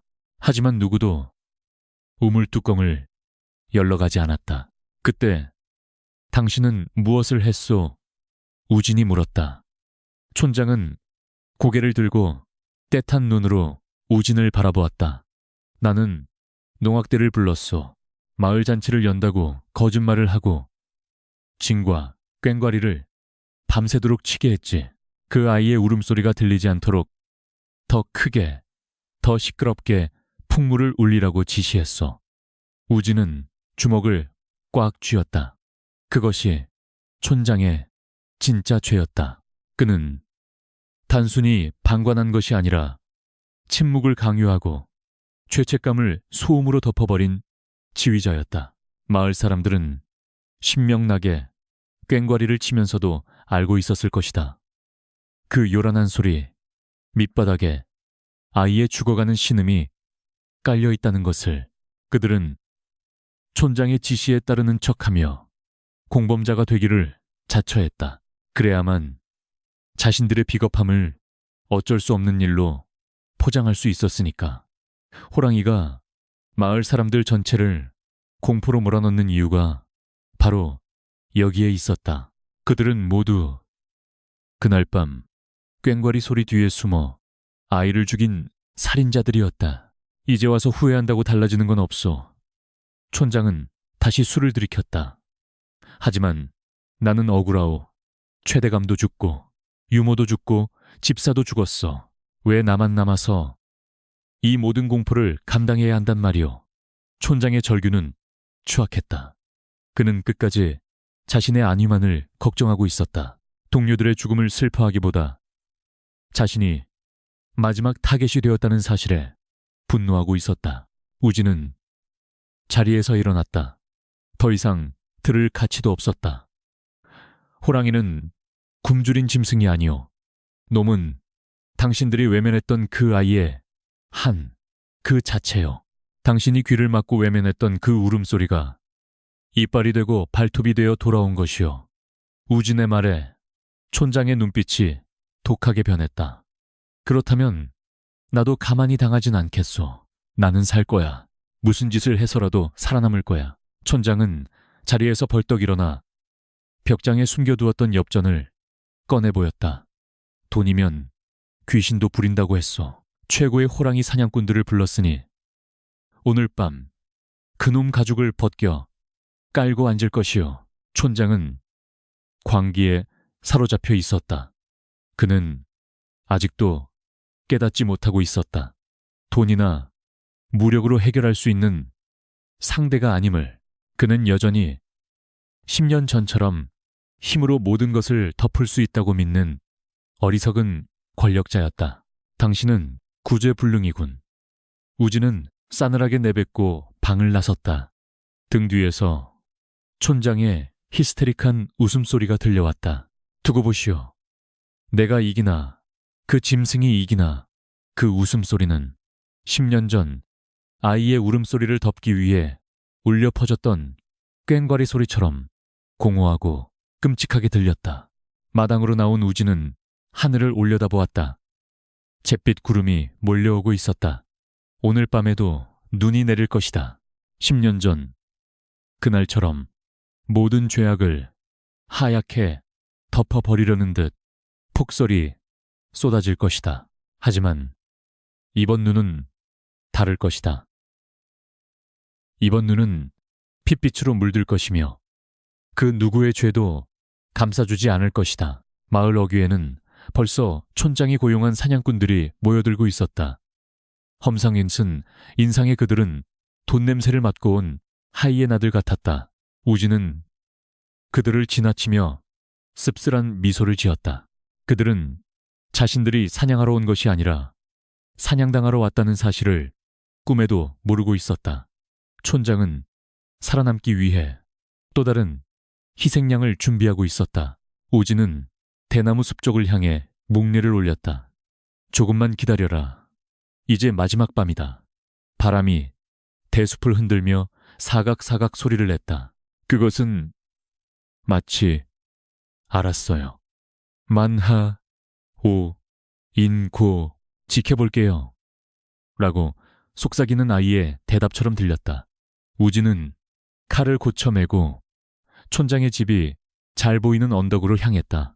오늘 밤 침묵의 카르텔은 가장 잔혹한 방식으로 파괴될 것이다. 어둠이 내리깔리자 마을은 거대한 무덤처럼 변했다. 집집마다 불을 끄고 숨죽이고 있었지만 촌장의 집만은 대나처럼 환하게 불을 밝히고 있었다. 그것은 호랑이를 유인하기 위한 미끼이자 촌장의 마지막 발악이었다.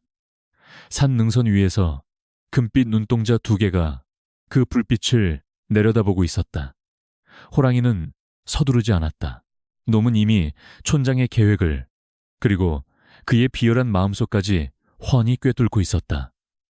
어둠이 내리기 시작한 촌장의 집 마당은 살기등등한 사냥터로 변해 있었다. 거금을 주고 고용한 착호갑사들은 마당 곳곳에 깊은 구덩이를 파고 날카로운 대나무 창을 꽂아 넣었으며 지붕과 담장 위에는 덫과 그물을 촘촘히 설치해 두었다. 촌장은 광기의 어린 눈으로 이 모든 과정을 진두지휘하며 사냥꾼들에게 돈주머니를 흔들어댔다. 반드시 잡아야 한다. 그 짐승의 가죽을 벗겨오는 자에게는 내 재산의 절반을 주겠다. 그의 목소리에는 생존에 대한 절박함과 함께 돈으로 모든 것을 해결할 수 있다는 오만이 묻어 있었다. 그러나 우진을 진정으로 분노하게 만든 것은 그들이 준비한 함정이 아니었다. 마당 한가운데 호랑이가 가장 잘 볼 수 있는 위치에 놓인 작은 나무 감옥이었다. 그 안에는 마을에서 구걸하며 살아가던 고아 소년 개똥이가 갇혀 있었다. 영문도 모른 채 끌려온 아이는 얇은 삼배옷 한 벌만 걸친 채 추위에 떨고 있었고 공포에 질려 울먹이고 있었다. 촌장은 10년 전과 똑같이, 아니 더 잔혹하게 죄 없는 아이를 미끼로 사용하여 자신의 목숨을 부지하려 하고 있었다. 이게 무슨 짓이여? 당신은 정령 사람이여. 우진이 참을 수 없는 분노를 터뜨리며 마당으로 뛰어들었다. 그는 칼을 뽑아들고 아이가 갇힌 감옥으로 돌진하려 했으나 촌장의 신호를 받은 사냥꾼들이 우진의 앞을 가로막았다. 비키시오. 저 아이를 풀어줘야 해. 우진이 고함을 치며 칼을 휘둘렀지만 수적으로 열세인 상황에서 노련한 사냥꾼들을 상대하기는 역부족이었다. 순식간에 제압당한 우진은 포박당한 채 대청마루 기둥에 묶이는 신세가 되었다. 촌장은 묶여있는 우진에게 다가와 비릿한 미소를 지었다. 흥분하지 마시오. 판관, 나으리. 호랑이는 아이를 좋아하지 않소. 10년 전 그놈도 아이 울음소리에 반응했으니 이번에도 분명 그럴 것이오. 대를 위해 소를 희생하는 것은 지도자의 덕목이지. 촌장의 뻔뻔한 궤변에 우진은 치가 떨렸다. 당신은 괴물에게 잡혀먹히는 게 아니라 당신 스스로 괴물이 된 것이오. 이번에는 결코 하늘이 당신을 용서치 않을 것이오. 밤이 깊어지자 한방눈이 펑펑 쏟아지기 시작했다. 하얀 눈은 마당에 파놓은 함정을 교묘하게 덮어버렸고 세상은 고요한 정적 속에 잠겼다. 그러나 그 평화로운 풍경 속에서 아이의 울음소리만이 날카롭게 울려 퍼졌다. 추워요. 살려주세요. 집에 갈래요. 아이의 애원하는 목소리는 10년 전 우물 속에서 들려오던 그 소리와 소름 끼치도록 닮아 있었다. 그 소리를 듣는 촌장의 얼굴이 일그러졌다. 그는 귀를 막고 싶었지만 오히려 사냥꾼들에게 소리쳤다. 뭘 하고 있어? 애를 꼬집어서라도 더 크게 울게 해. 그래야 놈이 올 것 아니냐. 사냥꾼들조차 촌장의 잔인함에 혀를 내둘렀지만 돈이 걸린 일이라 묵묵히 총구를 겨누고 전방을 주시했다. 우진은 묶인 손을 풀기 위해 안간 힘을 썼으나 밧줄은 꿈쩍도 하지 않았다. 그는 절망적인 심정으로 아이를 바라보았다. 호랑이가 나타나면 가장 먼저 위험해지는 것은 저 아이였다. 촌장은 호랑이를 잡기 위해서라면 아이가 찢겨 죽든 총에 맞든 상관하지 않을 위인이었다. 우진은 호랑이가 제발 이 함정을 눈치채기만을, 아니 차라리 나타나지 않기만을 빌었다. 시간이 흐를수록 긴장감은 극에 달했다. 횃불이 바람에 거칠게 춤을 추었고 사냥꾼들의 입에서도 하얀 입김이 거칠게 뿜어져 나왔다. 그때 어디선가 까마귀 떼가 날아올라 하늘을 뒤덮었다. 불길한 징조였다. 동시에 마당에 있던 사냥개들이 낑낑거리며 꼬리를 말고 바닥에 납작 엎드렸다. 짐승들은 본능적으로 알고 있었다. 이 세상의 먹이사슬 정점에 있는 존재가 다가오고 있음을. 온다. 놈이 온다. 사냥꾼 우두머리가 낮게 경고했다. 모든 총구가 대문을 향했다. 하지만 촌장의 예상과 달리 대문은 열리지 않았다. 대신 지붕 위 기와들이 와르르 쏟아지는 소리가 들려왔다. 사람들의 시선이 황급히 위로 향하는 순간 거대한 검은 그림자가 하늘에서 떨어져 내렸다.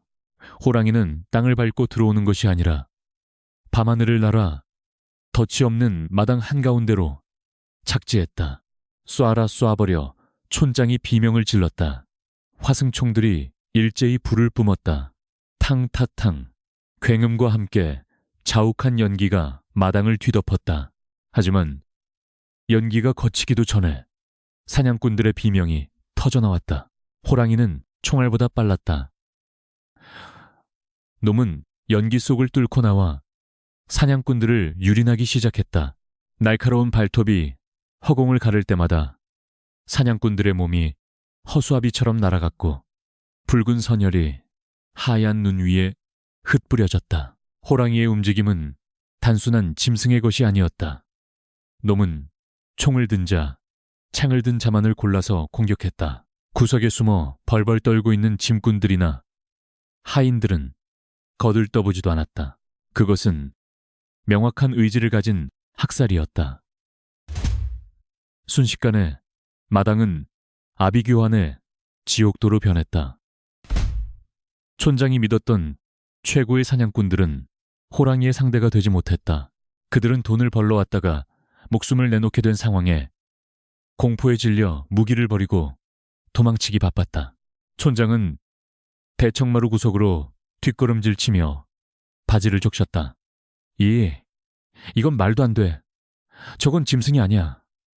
장단가는 그의 눈앞에서 호랑이는 마지막 남은 사냥꾼의 총신을 이빨로 우드득 씹어 부러뜨렸다.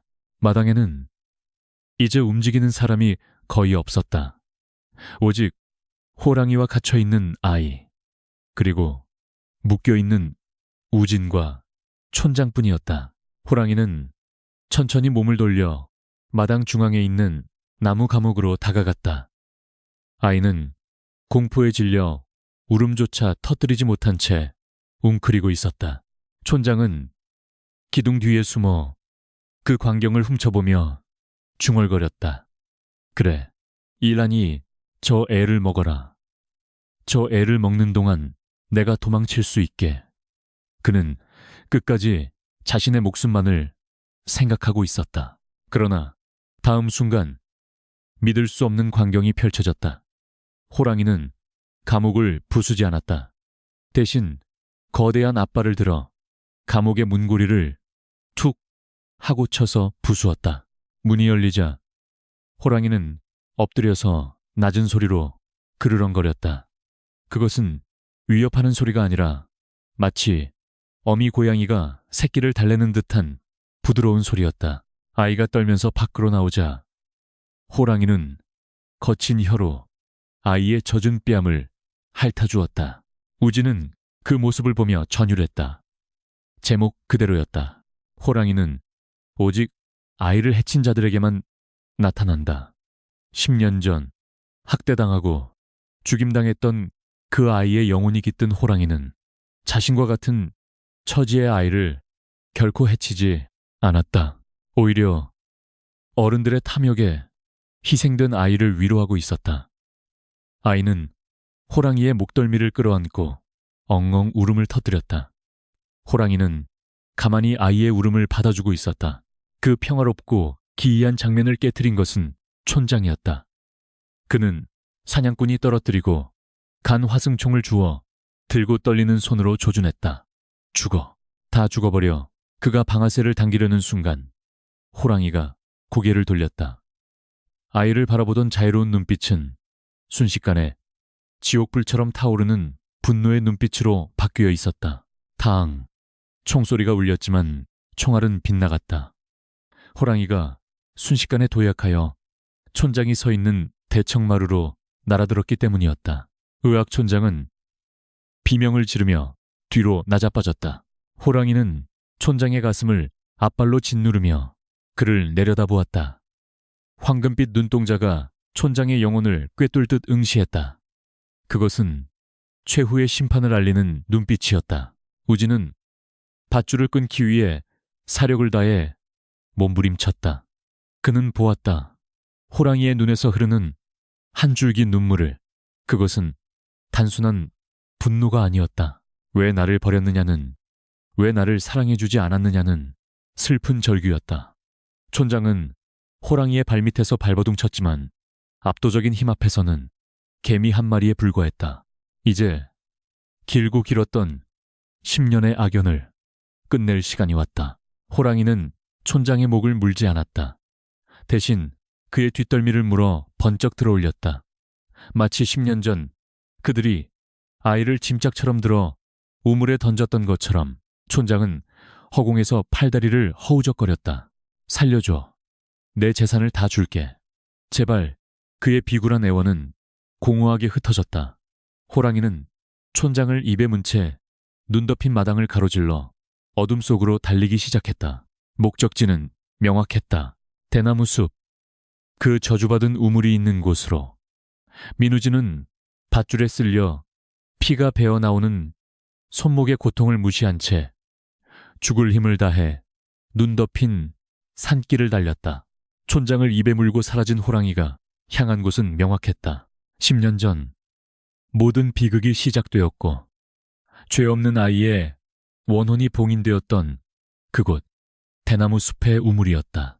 눈 위에는 촌장이 끌려가며 남긴 처참한 핏자국과 몸부림친 흔적이 길게 이어져 있어 길을 잃을 염려조차 없었다. 밤바람은 숲의 대나무들을 서로 부딪히게 하며 탁, 탁 하는 소리를 냈는데 그 소리는 마치 부러진 뼈가 서로 부딪히는 소리처럼 들려 우진의 등골을 서늘하게 만들었다. 숲의 깊은 곳. 낡은 폐가 앞마당에 도착한 우진은 거칠게 숨을 몰아쉬며 멈춰섰다. 구름 사이로 비치는 창백한 달빛 아래 호랑이는 우물가에 촌장을 내려놓고 그를 내려다보고 있었다. 촌장은 온몸이 피투성이가 된 채 바닥을 기고 있었다. 화려했던 비단옷은 갈기갈기 찢겨 걸레 조각이 되었고 권위와 오만으로 가득 찼던 그의 얼굴은 공포와 고통으로 일그러져 인간의 존엄이라곤 찾아볼 수 없는 몰골이었다. 그는 부러진 다리를 질질 끌며 우진 쪽으로 손을 뻗었다. 사살려주게. 우진, 내가 잘못했네. 우진은 칼자루를 쥔 손에 힘을 주었지만 차마 발을 뗄 수 없었다. 그곳에는 범접할 수 없는 서늘한 기운, 즉 귀기가 가득 차 있었다. 그것은 단순한 맹수의 사냥 현장이 아니었다.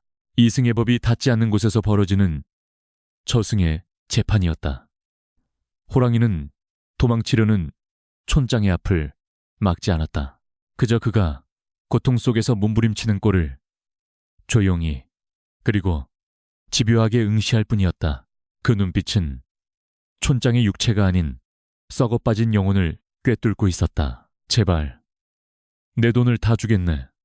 논이랑 밭도 다 줄게. 살려만 줘. 촌장은 죽음의 문턱에서도 물질에 대한 미련을 버리지 못한 채 헛소리를 짓거렸다. 호랑이는 그 추악한 모습을 보며 코웃음을 치듯 푸르르 콧김을 내뿜었다.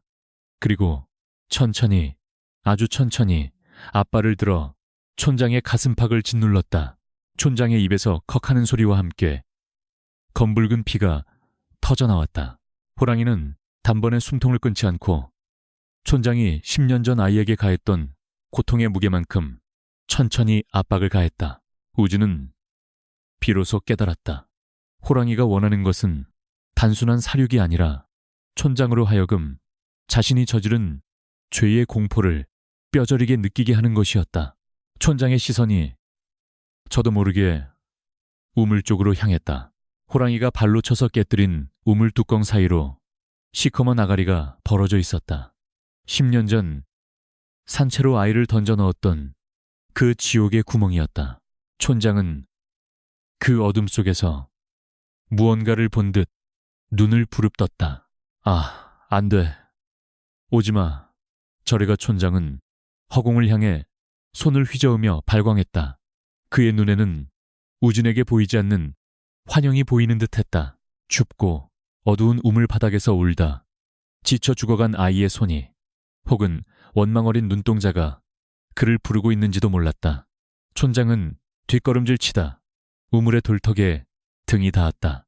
더 이상 물러설 곳은 없었다. 뒤에는 차가운 어둠이, 앞에는 분노한 신이 그를 기다리고 있었다. 호랑이는 더 이상 지체하지 않았다. 놈은 입을 크게 벌려 촌장의 머리를 향해 다가갔다. 하지만 날카로운 이빨로 물어뜯는 대신 촌장의 귀에 대고 나지막이 으르렁거렸다.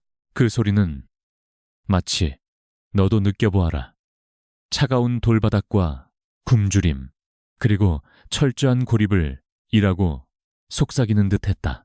촌장은 공포에 질려 눈동자가 뒤집혔고 심장이 터질 듯한 극도의 공포 속에서 비명조차 지르지 못하고 입만 뻐끔거렸다.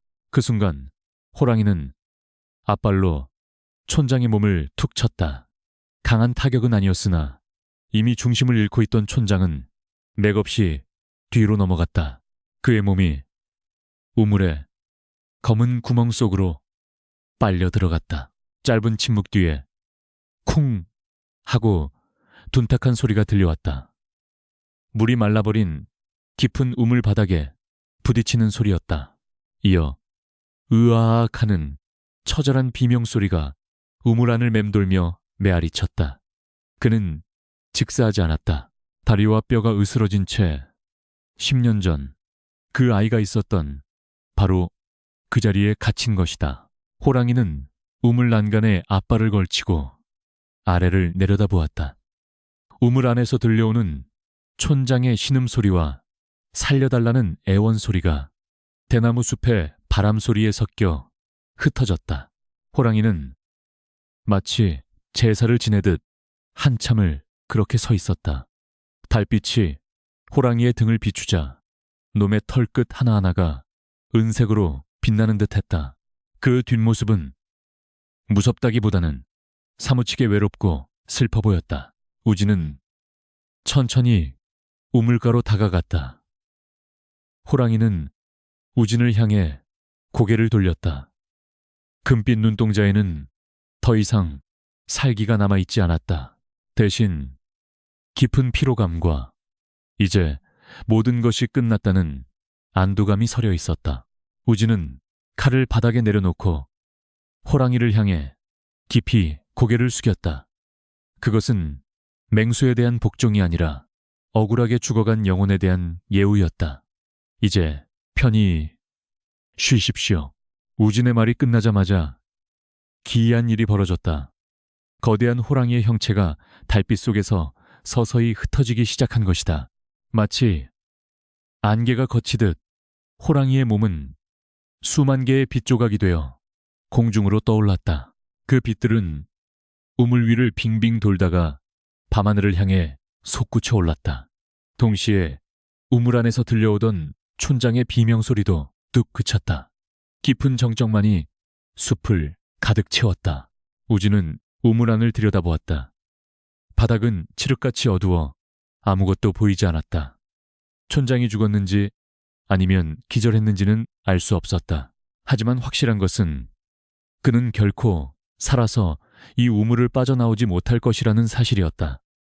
아무도 그를 찾지 않을 것이며 아무도 그 소리를 듣지 않을 것이다. 그는 자신이 만든 침묵의 감옥에서 서서히 아주 고통스럽게 말라 죽어갈 것이다. 그것이야말로 죽음보다 더한 가장 완벽한 형벌이었다. 밤하늘에서 하얀 눈송이가 다시 내리기 시작했다. 눈은 우물 주변의 핏자국을 덮고 호랑이의 발자국을 지워나갔다. 우진은 하늘을 올려다보았다. 먹구름이 걷히고 유난히 밝은 별 하나가 대나무 숲 위에서 반짝이고 있었다. 마치 고마워요라고 말하는 아이의 눈망울 같았다.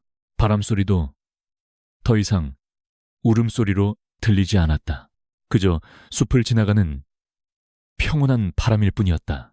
우진은 낡은 베네 쪼그리를 품에서 꺼내 우물가에 놓아두었다.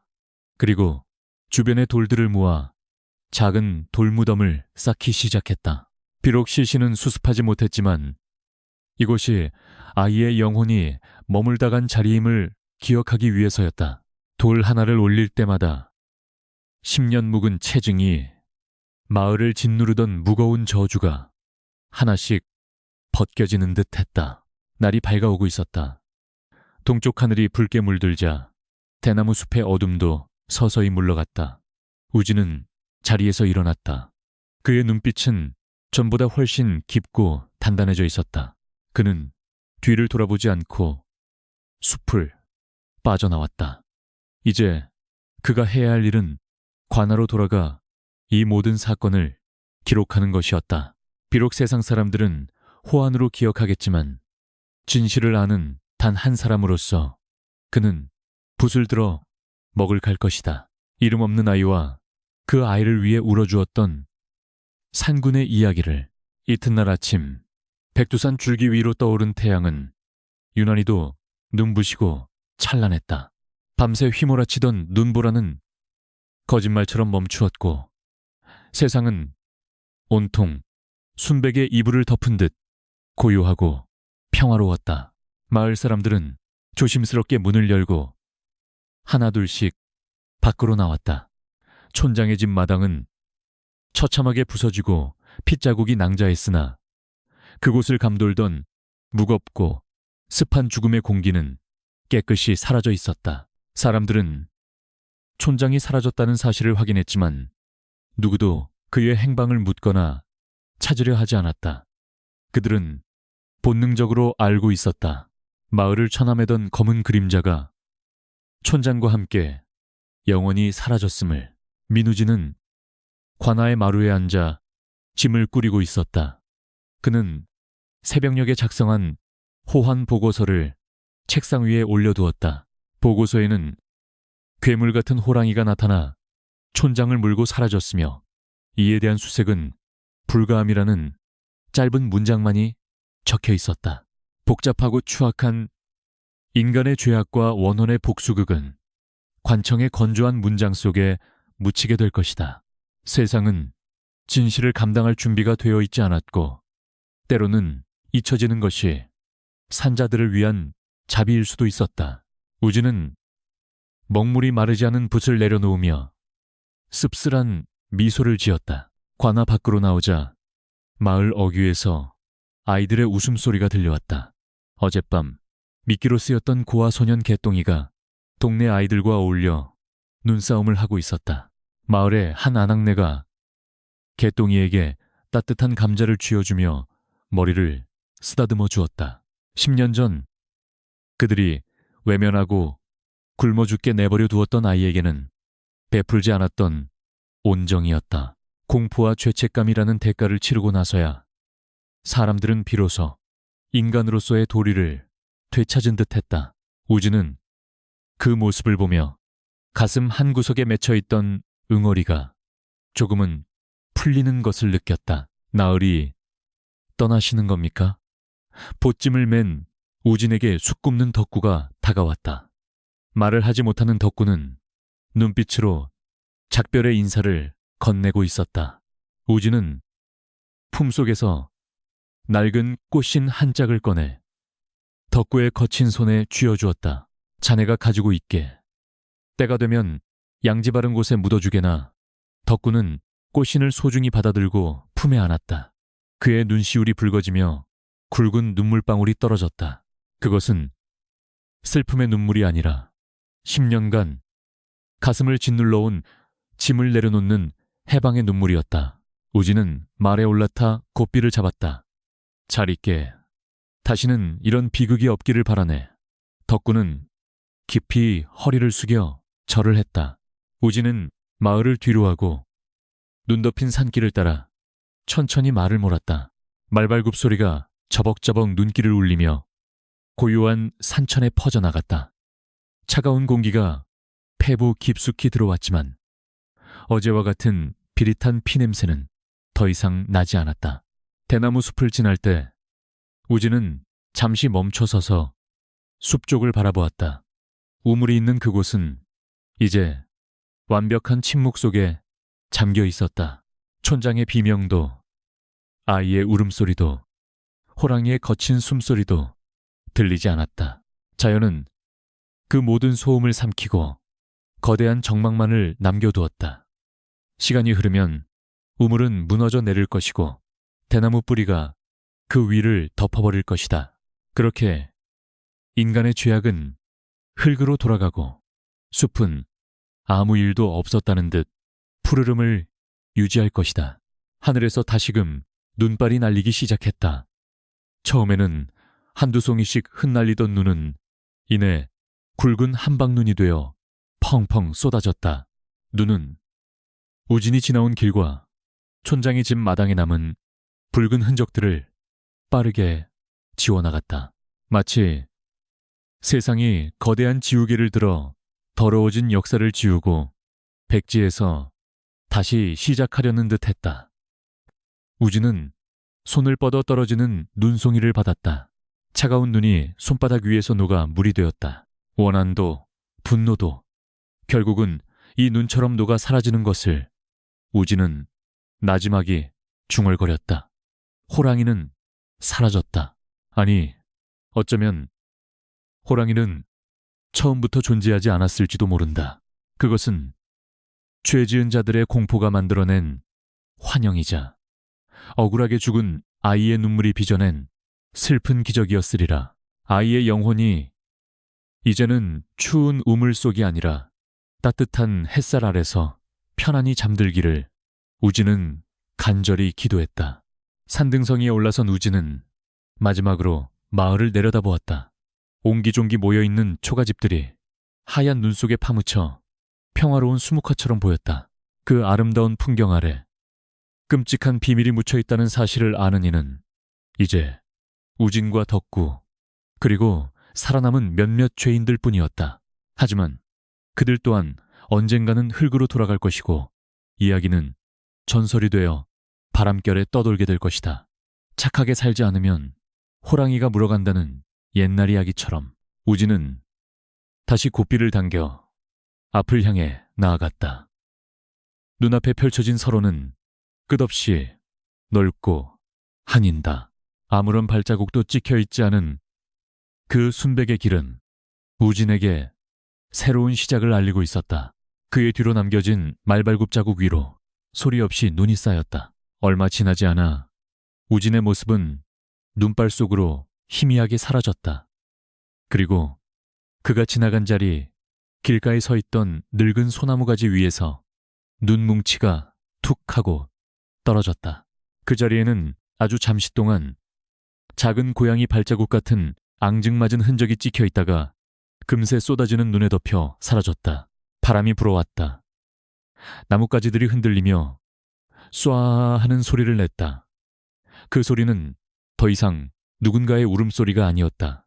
그것은 긴 겨울잠에 드는 산이 부르는 자장가였고 상처 입은 대지를 어루만지는 자연의 위로였다. 백두산 자락의 깊은 골짜기, 이름 없는 아이의 무덤 위로 하얀 눈은 내리고 또 내렸다. 세상의 모든 슬픔을 덮어버릴 때까지